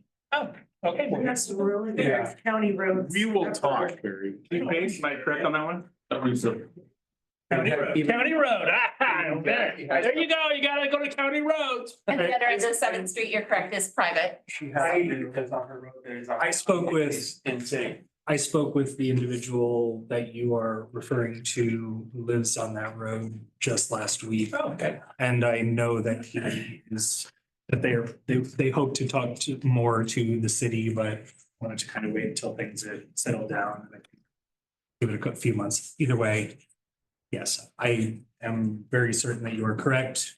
County, private, city, ambiguity, not on us. Good. At the moment. Right. I believe it's county property management property. if I'm not mistaken, yes. Jackie, you had. I just wonder why is there a difference with the estimated actuals for 24-25 Okay, as opposed to adopted? So is it because the year isn't ended or? well, so the adopted, a lot of times, we'll adopt high on the salaries or low because sometimes this is before, when we passed last year's budget, it may have been before we had actually done the negotiations with their labor union. So sometimes I don't know if that's actually true here, but that would be one reason why maybe our wages are off and things like that. Expenses, we budget a certain amount, but what we actually spend is what's in the actual. So adopted is what we budgeted for that line. And then the estimated actuals is what we've actually spent. So then street sweeping, we had 15,000 budgeted and only spent 45. Our streets don't seem to be dirty. No, that's true, but a lot of times is when they talk about street sweeping, they're talking about the cost for that. Is that just for the maintaining the street sweeper or what is that cost for? Maintenance in general, and if something had happened that the street sweeper went down, we had a contract out. Oh, okay. The actual They have to sweeping. replace the brushes. Gotcha. So it just ended up not costing as much as it normally does. Which we like, so Right.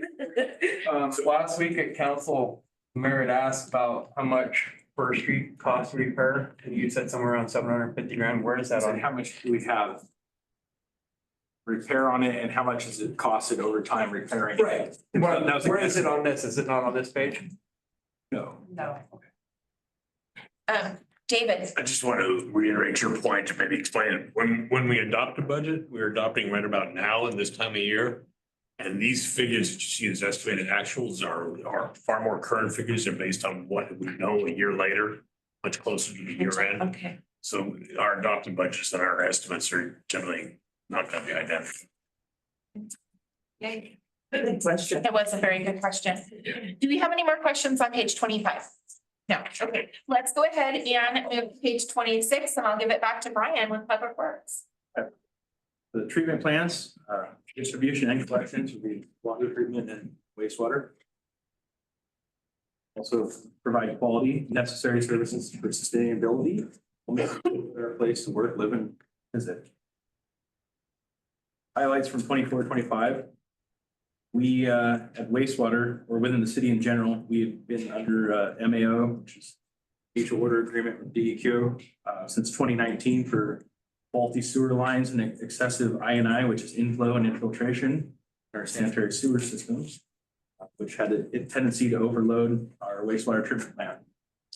City diligently followed the MOA and made repairs to sewer systems, helping reduce the INI and the amount of waste being produced or processed.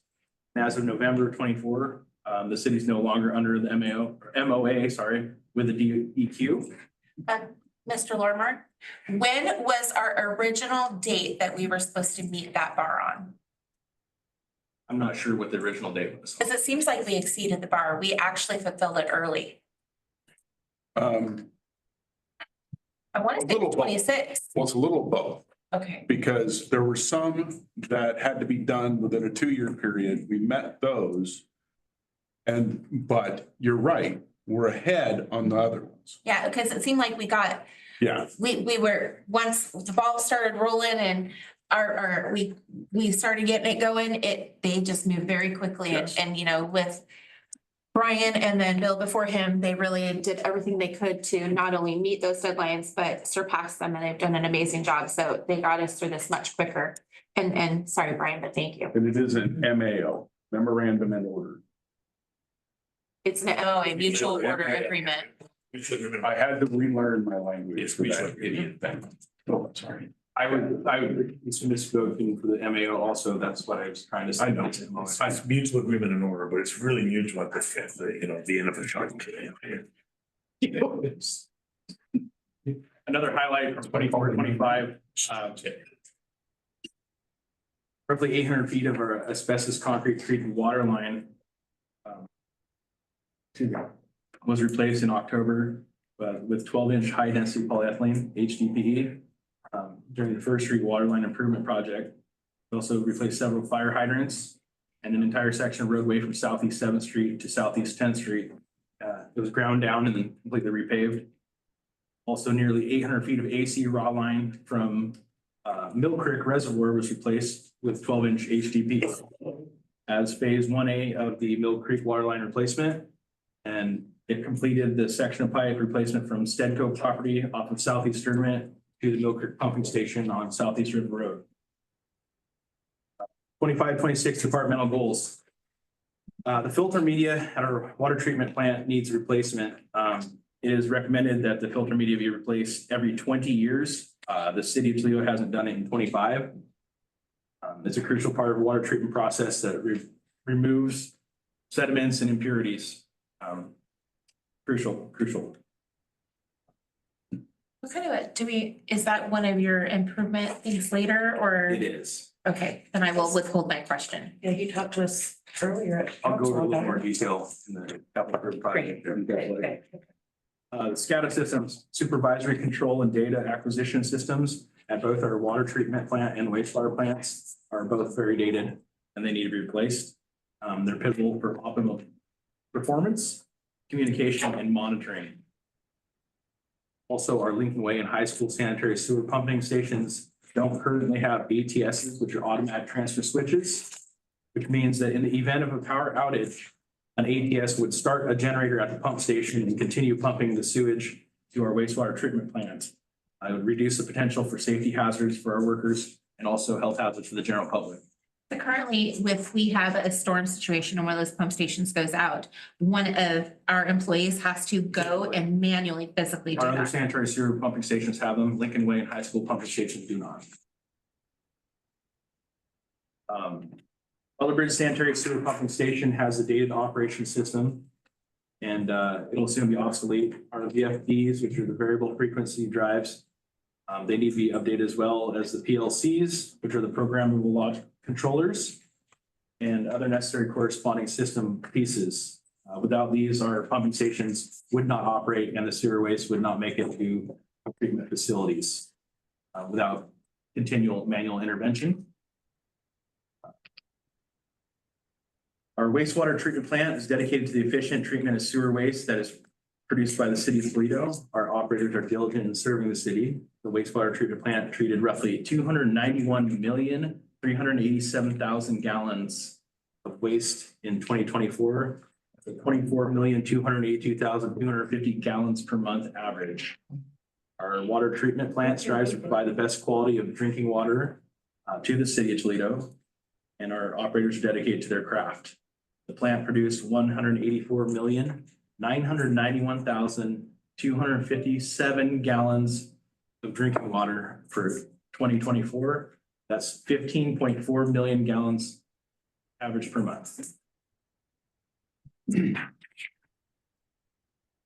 Question, do we want, Mr. Lorimer to go through his, capital improvements before we go over the income and expenses, or do you want him to wait till afterwards?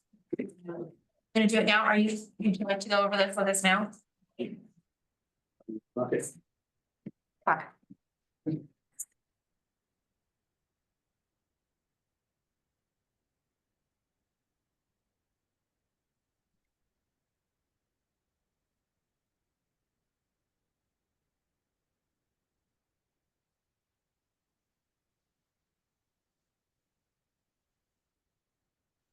Did you want me to start at the beginning of them, or the streets?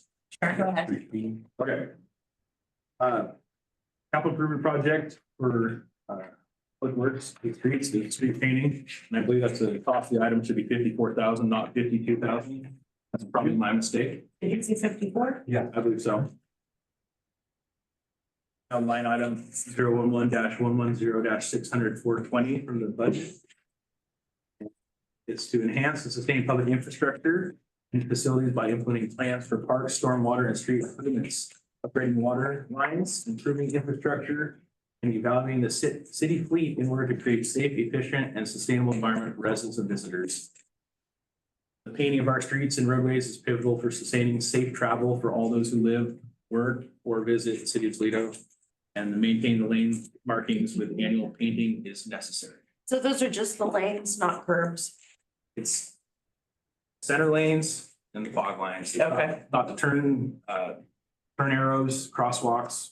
It's 180,000 linear feet. Okay. I'm impressed that you remembered that. So that's coming out of the systems Lot of crap. repair fund? What's that? It's coming out of the systems repair fund? Okay, great.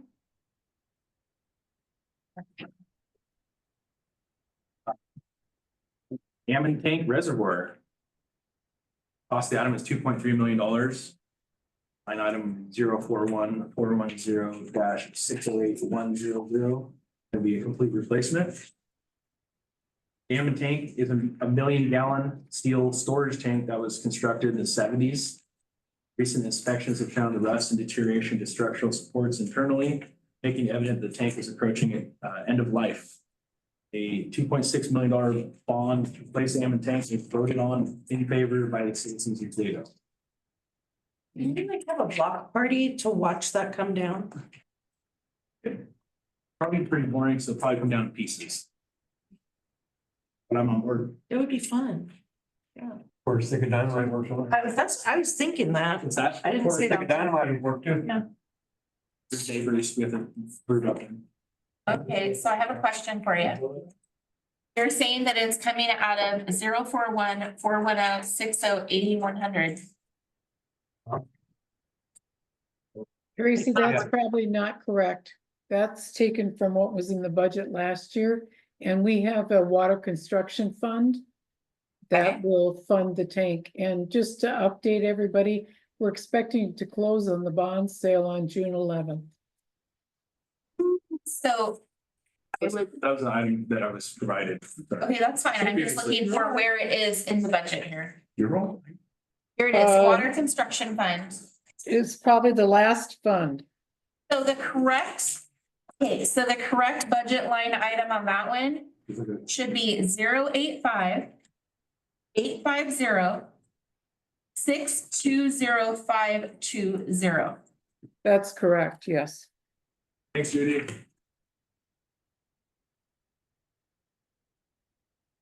Is it 085-850-620-520? That is what I said.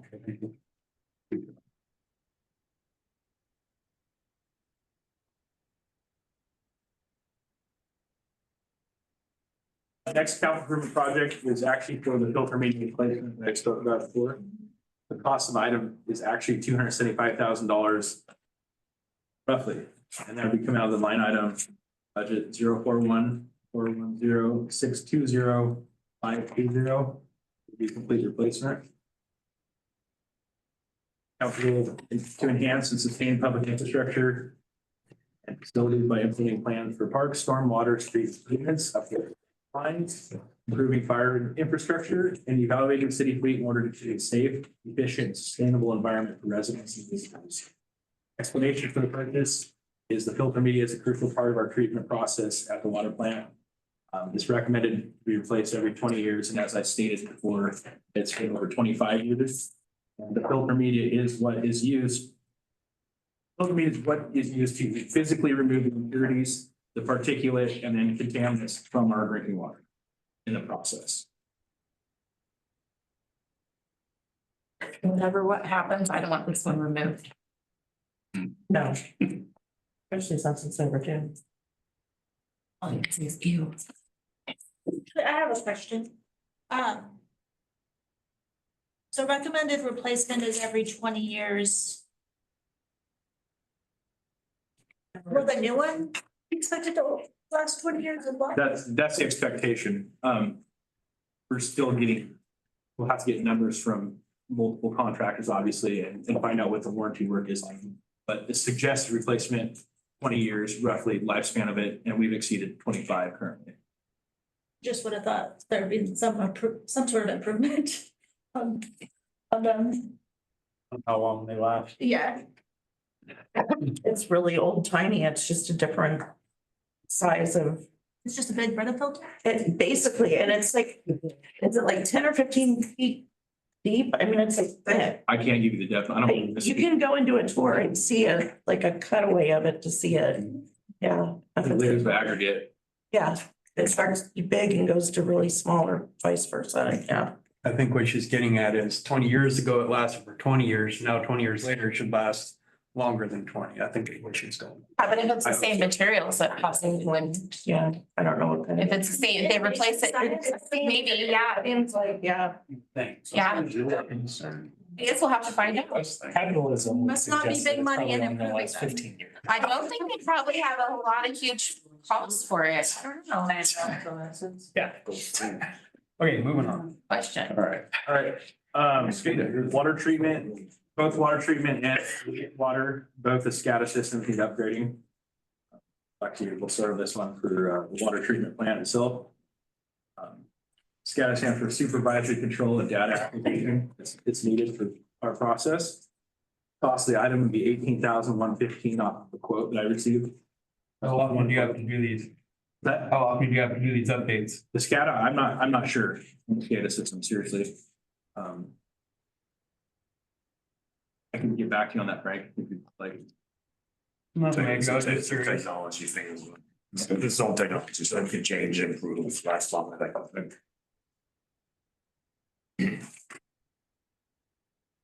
I'm gonna check you. Budget line item 041-410-620-520, and it would be replacement. I skip the council goals, or you want to keep reading those every time? And they're all You the can same. skip. Yeah. Thank you very much. Good. Necessity is the water treatment plant relies on the SCADA system to operate, and it's due for an upgrade. Water treatment plant. There's two SCADAs in here. Right, one for water, one for wastewater. Yeah. What's up with these names? Level. Well, some people call them clay valve, but it's actually clay valve because I believe it's actually type of controller valve. Okay. So clay valve maintenance is something we need to do annual. Cost of this item is roughly $21,000. Coming out of line item 012-125-600-420. Would not be replacement, it's the maintenance. The clay valves regulate the main pressures in the different zones and the different water pressure zones in the city.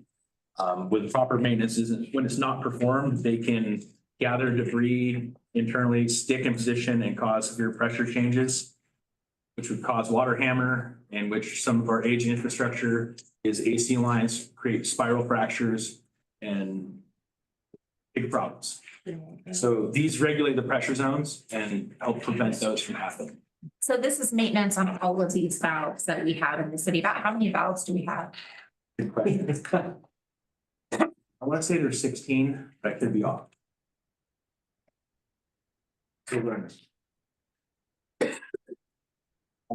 Back to the SCADA system, but this one is for the wastewater treatment plant. Estimate came in at $14,579. Budget line item 042-420-620-520, and would be replacement. Wastewater treatment plant relies on the SCADA system to operate and is an upgrade. So why is, I just forgive my confused brain here. I don't know. Why is there $4,000 more for regular water as opposed to wastewater? I would think they'd cost more for the wastewater.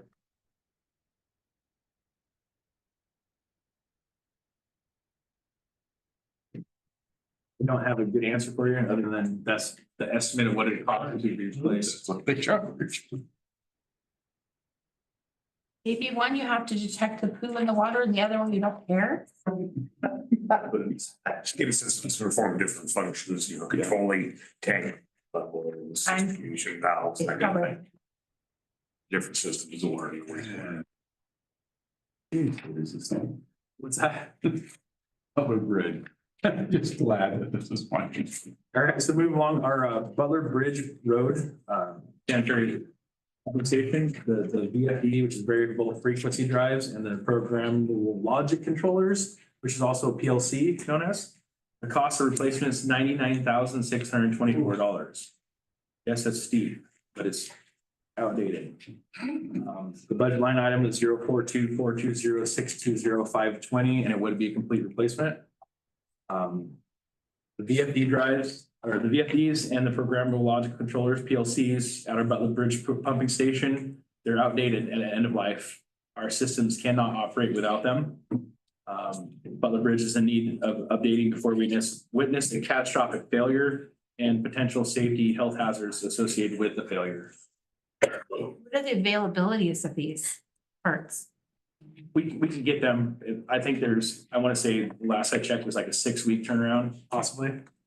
But just a quick update, I know I'll move along. We had them rebuilt. They're archaic, but we found a company to rebuild them. I think I mentioned for council.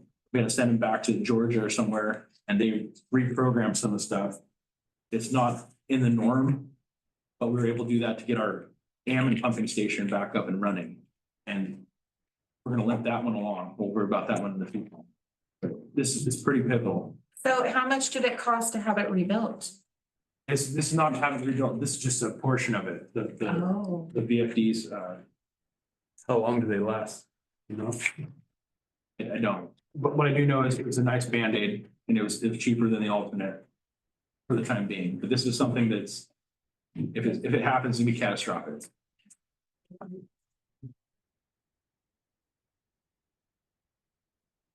Back to automatic transfer switches for high school's pump station, roughly $16,000.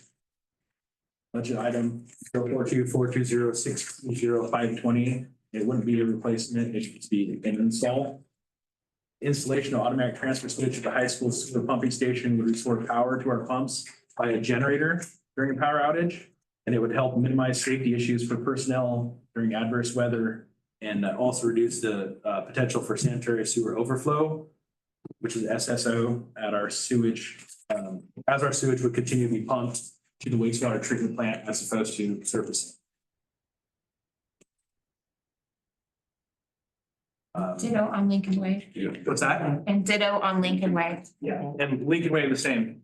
And basically, again, somebody has to manually go during an outage, turn the switch, and make sure the generator turns on to restore power.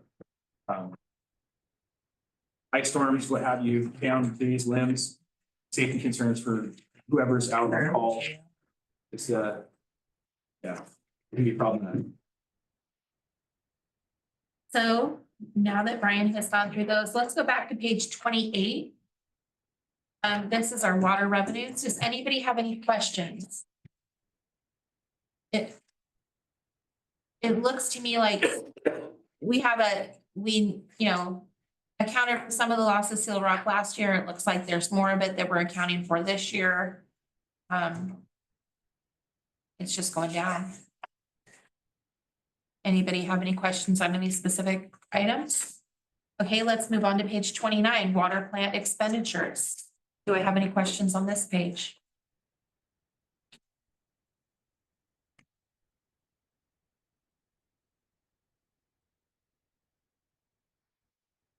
Okay.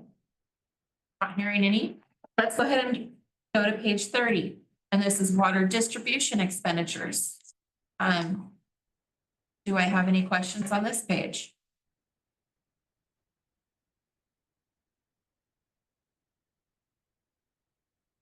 No?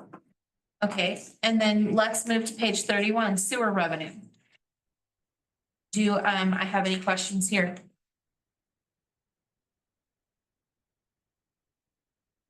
Oh, right. Moving on to page 32, sewer plant expenditures. Kind of. Is this where I would ask about, last year when we did our tour, it was suggested about, we were taking, you have a guy hauling all the solids to farms. At that time, Doug was city manager and we talked about the possibility of sending the sludge to Dahl. Has that gone anywhere? To try and, because it's part of this, it would save us because we spent a lot of money hauling it out to these. Yeah, farms. no, I get it. That conversation, it pretty much halted to my knowledge. That doesn't mean there can't be some kind of something in the works in the future, but. Something that maybe we can address when we get a new city manager. Yep. Are we still hauling our waste to farms? Correct. That's what I did, yeah. I was on London today. All right. My only question to that. Okay, page 33, sewer collection expenditures. Do I have any questions on this page?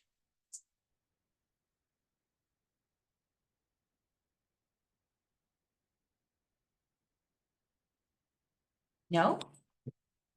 What's PW reserve? Public Works. Right, so let's move on to, now we're on to page 34, the city council strategic reserve. We kind of discussed this one a little bit before. Do we want to discuss it anymore? Beat it up earlier. Beat it up, okay. Just a quick question. Yes. So for the museum and the history center, Okay.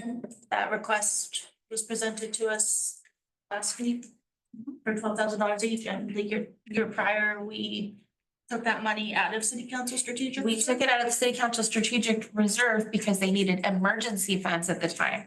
Okay. And so this request has not yet been for emergency funding. So normally that would go to the donations committee.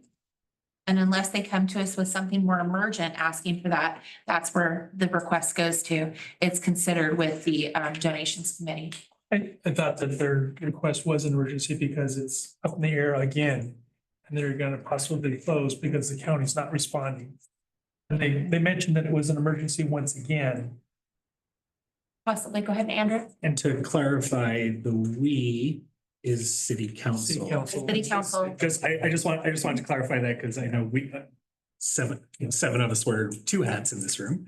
So that is something that City we council. actually need to deal with on the city council, and this is not an issue for the budget committee. That's what's happening tomorrow. Yeah. Yeah, probably. That's a good question. Does anybody have any other questions on this or city council strategic reserve fund? No? Okay, how about the debt service fund? Do I have any questions there?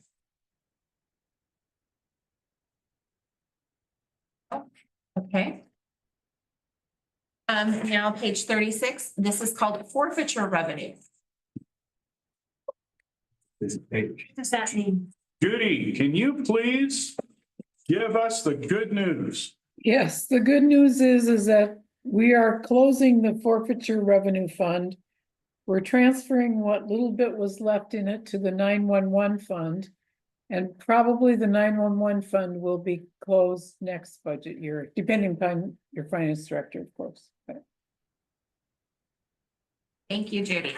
yes, Cars, do you? Okay, so back in the day, police, whatever was forfeited during an arrest or a seizure could be taken by the police and auctioned off. And that's where you got forfeiture money. I remember seeing a sign a while back of your bus at DUI, they took your car. Right, that was do that part of it. anymore. And that Well, it law used went to- away, what was it, Barry, 15 years ago now? Yeah, it's gone, so you can't do it anymore. Yeah. It can only be used for educational purposes now Yep, and rehabilitation, so. and we're kind of down to the. Yeah. I'm taking your time. Okay. So that seems appropriate since that's no longer, that's finally being closed. Moving on to the revolving loan fund. Do I have any questions on this? What is the nature of this one? Okay, back to the history. Revolving loan fund was set up back in 2010 when we received a large chunk of money that we had previously gotten out of a grant for federal housing rehabilitation dollars. And what it was for senior citizens and low-income folks to essentially get a low to no interest loan on their house so they could be brought up to code.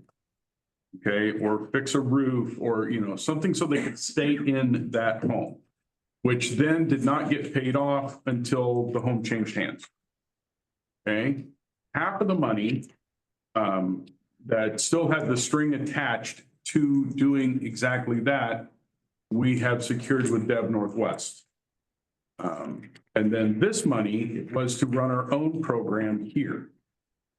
It has been in fits and starts. I don't think we've done any loans in the last couple of years, but it's there. I don't know if the public is aware of it. I I don't was know. gonna say, I doubt they are. And I don't know if we've got actual program guidelines in place for it because of all the flux we've been in personnel wise. This is something to address with our new city manager. Exactly.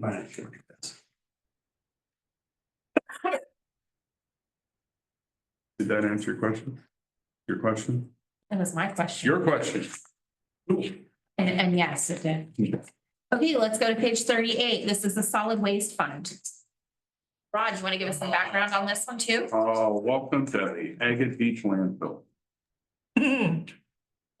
So this is essentially, we still have to pay funds for the closing of the Agate Beach landfill. God, that was, I want to say that thing closed 25 years ago. We still have to keep the maintenance on it and so on and so forth until it gets completely closed by the state, which last I heard was still 5 years out. So that's why we allocate all of it to Have the fun with it. contract and other services, and a little bit comes out each year until it's gone. Yeah. Is there gonna be some point that we would be able to close this fund out, or will we have to, okay, Yeah, that when the landfill actually gets, for lack of a better word, closed, securely closed by DEQ okay. at that point. And that's been a moving target over the years. That's why I said approximately 5 years, because Okay. that number keeps changing. And then we'll have to show it for 3 more years and before we can Right, close it. before we can close it, right? Okay, does anybody else have any other questions on the solid waste fund? A No? lot of money. Well, yeah, because if something goes wrong, we have to have the money paid to clean it up. Okay, all right, so let's move on to page 39, the 911 system fund. Assuming that has to do with dispatch. Well, let's find out. Because it went from 100,000 to 6,000. Yeah, that would be my guess too.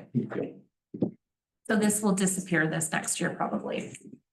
Unless we figure out a miracle and bring our dispatch back.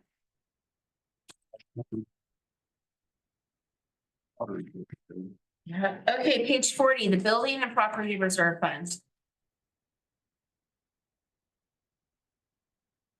Does anybody have any questions here? Just looking for the Bridge to Nowhere fund.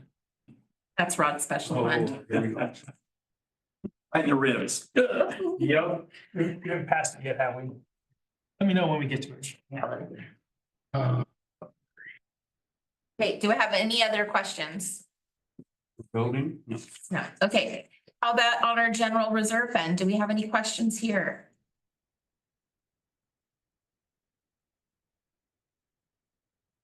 No? That fire department equipment, I assume that's for the repair of that one truck you were talking, Chief Lake was talking about? So this is the equipment reserve funds.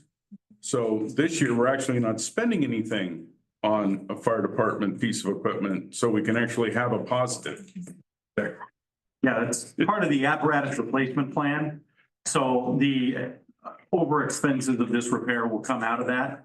This truck was slated to be replaced 26, 27. So I moved it out. At this point, I just moved it 1 year, but it'll probably be more than that.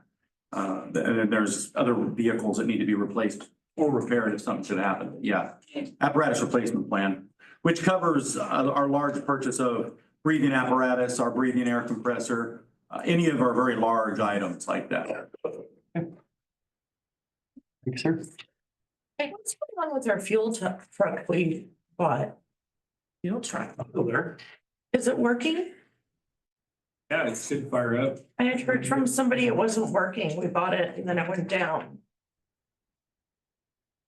It's well, we don't use it on a regular basis. I mean, lastly, they go out and fire it up and make sure it did work since we got it for, you know, Emergencies, yeah, but yeah. We haven't been using it. So what? It's kind of on standby in case of emergency. Nope. I'm good. Old fuel? I don't think it's an important question, so I'm not gonna entertain it. I'm not gonna worry. Is the fuel, we replace the fuel or is the? I don't know about that, but that's what it's You for. need to be using the fuel out of it and then replacing it to keep it fresh, right? Is there any fuel in it? Question? Well, it's diesel anyway, isn't it? So the life of it's way different. Oh, yeah. It's not gasoline. Yeah. Okay, so, okay, good. All right. Let's move on to page 42, the Public Works Reserve. Do I have any questions here? We are not transferring from water this year, but we are transferring from sewer. So, happens. No questions? Okay. Let's look at our water reserve fund. Any questions here?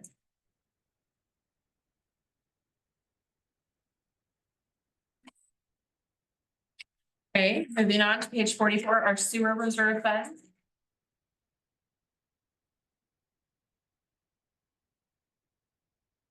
Do you entertain any questions with this? All right, page 45, our streets reserve fund. Do you have any questions here? What's the business highway 20 improvement? Is that where you're talking about from business 20 to the repavement over there by Dairy Queen? This is where it would come out of, but that's not exclusively for that. Okay. So, It's for 20 in general. so back in 2005-06, when we did the jurisdictional transfer with the state of Oregon, because this was considered business loop 20. Okay, when that occurred, they gave us a ton of money to bring it up to city standards, not state road standard. Okay, but what we decided to do at that point was we started this fund so that when we do have to do work on that huge stretch of road that we just got a hold of, we'd have money to do stuff. So like his work there will come out of this. Because at that time, I want to say that jurisdictional transfer, the state paid us like 3.2 million. And that's what got you curbs and gutters and all that for business highway 20.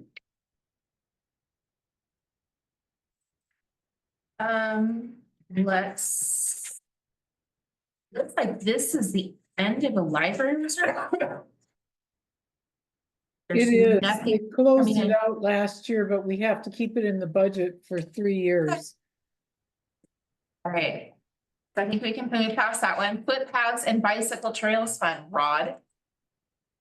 A footpaths and bicycle trails fund, we get money every year from the state as part of the gas tax allocation. The bridge to nowhere, as it is referred to.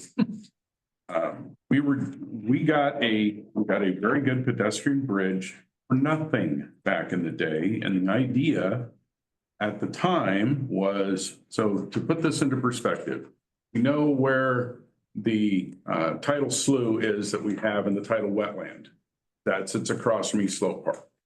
We had to do that to mitigate all the tip property. As part of that, though, the landowner, which we completely understood with, he wouldn't sell that unless we also bought what's known as the freshwater side. That's everything from the impoundment up to the first corner of East Slope Road. Okay, that's an 18-acre parcel.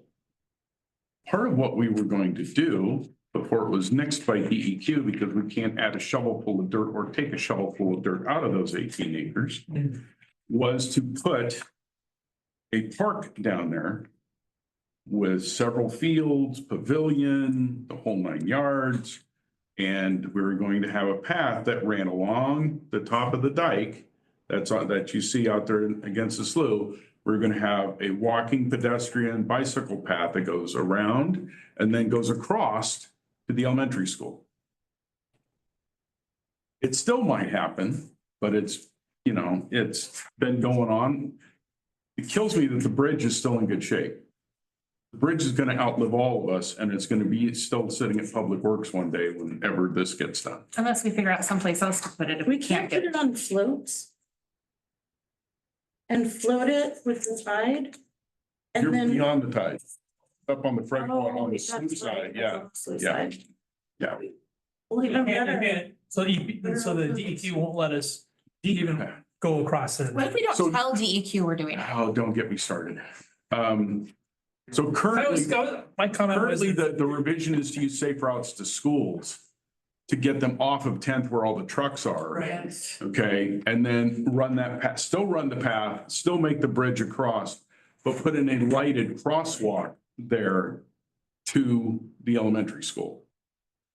That way they could bypass all the truck traffic on Sturdivant Road and on 10th. That's still a possibility, but those grants are competitive and you can't get them every year. So we just got one to get the speed signs in. Hopefully down the road, we'll be able to do this and make that happen. They already know what I think of them. DEQ is the biggest monkey wrench in getting anything done in this state ever. They know what I think. So. All right. Do we have any more questions about the footpaths and bicycle trails fund? No? Okay, let's look at our systems development fund. Do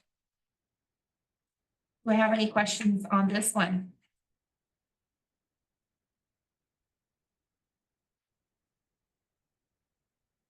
Okay.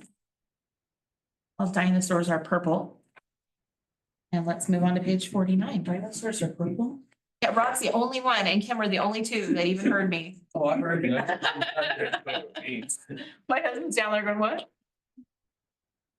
Saw the party. Party? Yep. I'm just seeing who's listening. Anyway, we're moving to the grants fund.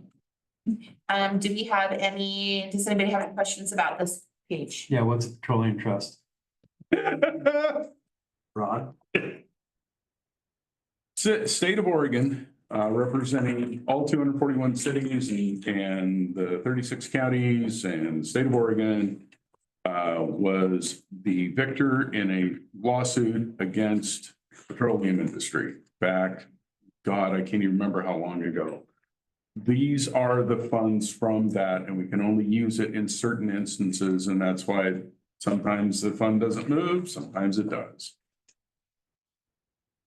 Not like reclamation for petroleum products, like for the And now ex-gas stations and stuff, or? it was a combination of a lot of things, and the new Carrizo was part of it, and there were other things involved.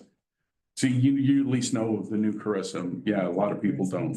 I do. It was a ship that went down that had a major economic Major or leak. environmental Just leak. leave it as that. And it's all about that, and Exxon was that part of it. yeah, it too. was Exxon I mean, leak. it was huge. Every state, So there's restrictions on what we can spend on on. what we can spend it on. And it, yeah, So it's kind of like the water, you can only spend water on water. yeah. And there's If a I whole go list of sprinkle stuff. water on the gasoline on the, over there, we could go reclaim it, make a path to the bridge to nowhere, right? Okay, Thanks. moving on. Thanks, very appreciate it. So let's, I do have a question on this Main Street program. We have $45,000 allocated to that. This isn't the one where we're doing business loan. No. What is this one? The Main Street program is a program run by the state. And we have been involved in it in the past. For those of you that remember Celeste Matthews, she was our Main Street coordinator for many years. And it's like what Barry's trying to get started now on Main Street. And the city partnered with them back in the day because we were able to be the fiduciary agent for that program. We're hoping to get that going again, and that's why that's in there. We talked about that 2 years ago, getting it in here. And so hopefully business owners, if you guys all get together and come up with what you want to do, we can partner and get that money out to them because that's what it's for. Okay. That's the same- Yeah, is that the same person that came from the Beavers that I talked to you about? I don't remember, to tell you the truth, Frank. Some lady was doing for our, going around and promoting different activities. Oh, no, you're thinking of Katie. I'm thinking of Kate. A rare student. A long time ago. Oh, okay. I think she's. All right. How close, guys? Rare cook. On page 50, the stabilization fund. Huh? I explained it once today. Okay, so we have already explained this one. Do we have any more questions about the stabilization fund? Okay, then how about the public safety building remodel fund? Does anybody have any questions on that one?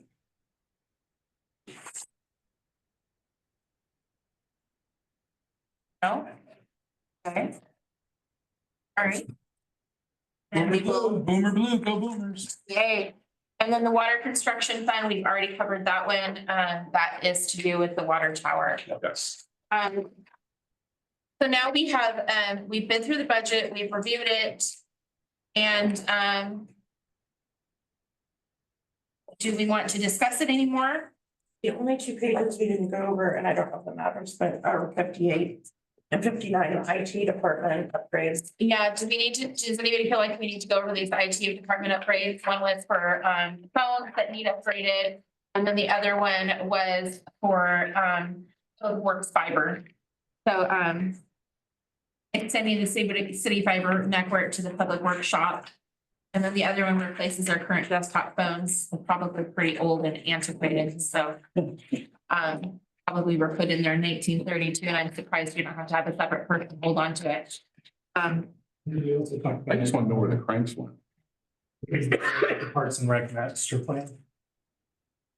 Okay, Did we cover that one? no, we did not. We didn't.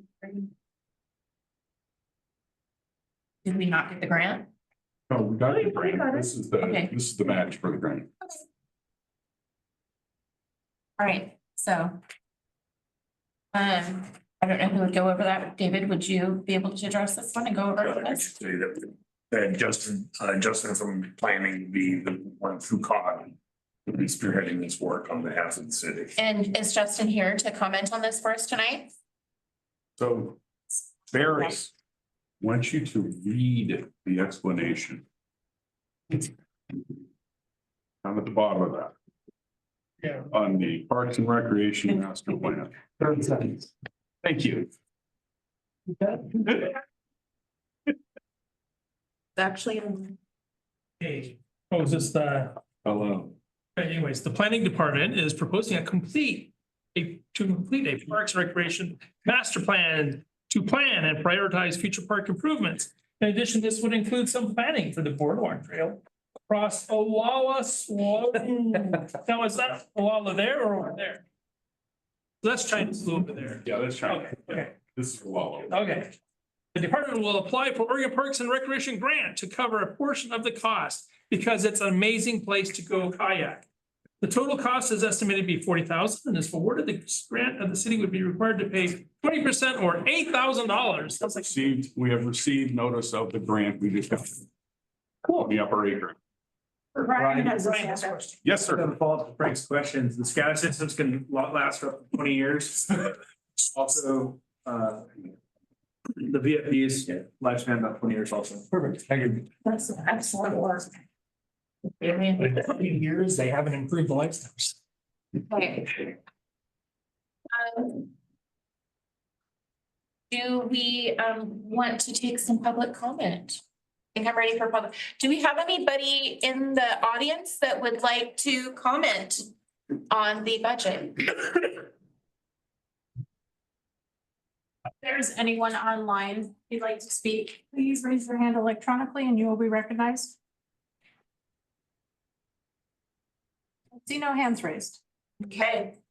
Well, then we will move on. I would entertain a motion if anybody. I move to approve the budget as amended by the budget committee for fiscal year 25-26 an amount of $27,667,446.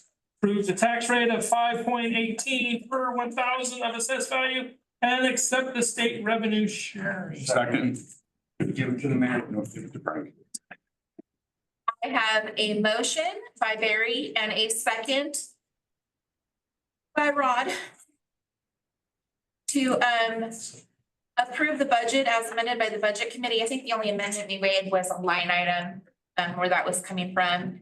For fiscal year 2025-2026, in the amount of $27,667,446 and approve a tax rate of $5.18 per 1,000 assessed value and accept the state revenue sharing, and I will take a vote. Barry, Yes. Jackie, Yes. Kim, Yes. Rod, Yes. Andrew, Yes. Stacy, Yes. Ann, Yes. John, Yes. Frank, Yes, ma'am. and Rod, did I ask you? Yes. I did. Oh, and yes is what I say, yes. So we have two vacancies and two. Yes. Should not be. I did. So it is unanimous with everybody present. We are missing Ricky Dyson, Jackie Kaufman, and we have two vacancies. So we have now passed our budget for the 20. Thank you, Judy. And thank you so much, Judy. Thank you for all our department heads for all their hard work. I wish we had more to work. Andrew. Before we adjourn. Oh, Thank you, Cindy. and we have, we were asked to add something else to the meeting. We would, I can just. I'm gonna turn it over to Andrew to describe what he would like. So I just mentioned, I just previewed to Tracy before the meeting that I wanted to add one more quick discussion For consideration by the committee. I would like to propose that the budget committee have an additional meeting to this typical cycle that we've been on in perhaps July of this year, where the idea is that we get together and we actually discuss as a committee the process of reviewing the budget, what these documents look like, what the presentations from department heads look like, but to provide some direction so that we get a consistent process that can be expected from year to year. I think that, I've only been on this committee for 2 cycles now, but it's looked different. The way information is given to us has been different these past couple of times. And I think part of that is we don't have a formal process for a lot of it. I also think that as I was reviewing the budget, I found some things in this document that I felt like there were opportunities for information to be presented more clearly for the purposes of a layperson, a non-accountant, which most of us are not accountants. I think there's some presentation that could be more helpful to us as committee members. And I don't want to necessarily use this time to do that. But I think that after the budget has been adopted, I think that this committee, I think we can sit down as a committee and propose to the city what we would like this process to look like so that it's as beneficial as possible to us when we are in this room making these important decisions for the city. So suppose I could offer a motion of this. I'd love to kind of open up just the concept of this meeting. Like an exit interview for the. Kind of, yeah. Retrospective. I don't think July is a good month. Summertime, I think you might have a hard Anytime, time yeah. getting people. The reason I Between think, now and January. yeah, I ultimately was trying to suggest relatively soon so that the process is still fresh in our memories, but I'm very open to anything, obviously.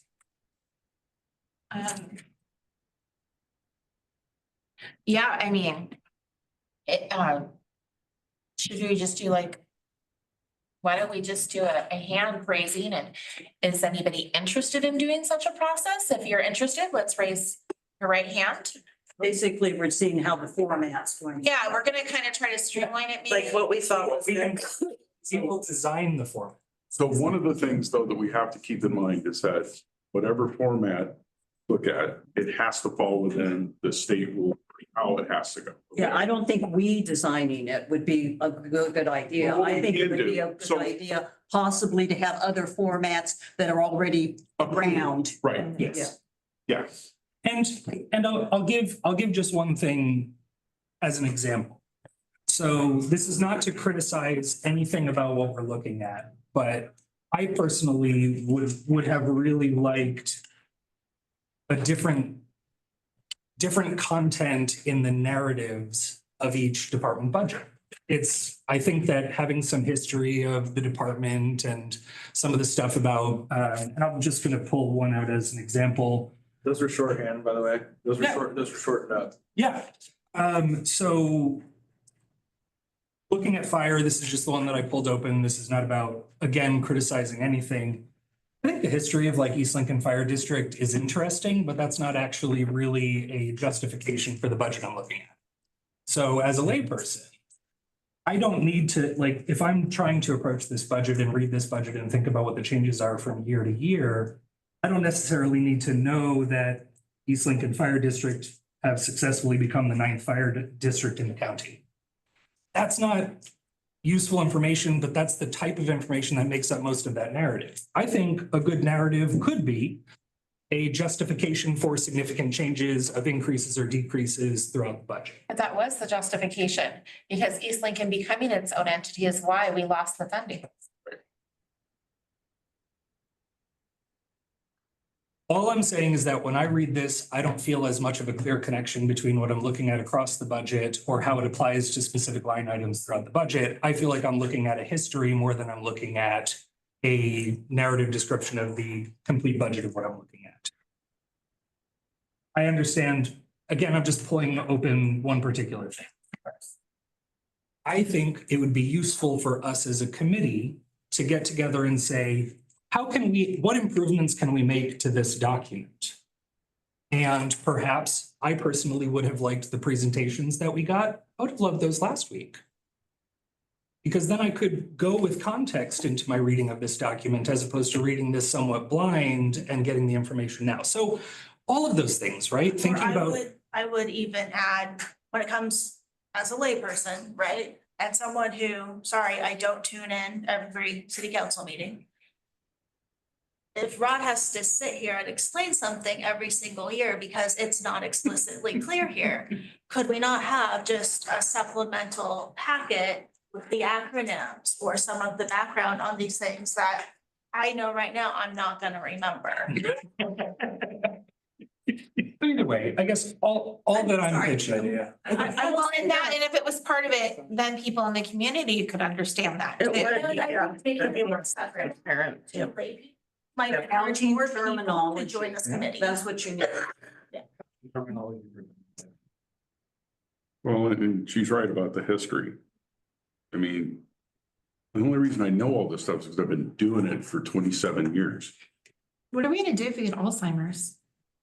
And you know, I don't have it already. We're gonna have to Would come you know home through all these that you're even going recordings. to Hawaii, it's staying here. I know. Can we agree that that's generally a good idea? And then Yeah, I think so. I think the city can try to schedule a meeting for all of us. Yeah. Can we, If we could do it. can we task that with you to try to see what we can schedule in the meeting and bring it back and we can email a bunch of committee members and stuff and. Issue Right. tracker. Well, how much longer are you with us, Lisa? No, that's what she's putting. Issue tracker. Okay, never mind. With her. So we are constantly reminded so that we can keep. Yeah, no, I like that, that's good. I do, I think it's a really good. And I know some people know how to do a doodle poll. Do what now? So is there anything else anybody would like to bring up? Because I think that that's a good idea, we can talk about that. For considering. Oh, absolutely. Thank you, Andrew. That was a good idea and that considers process. With that, I think that we can probably be.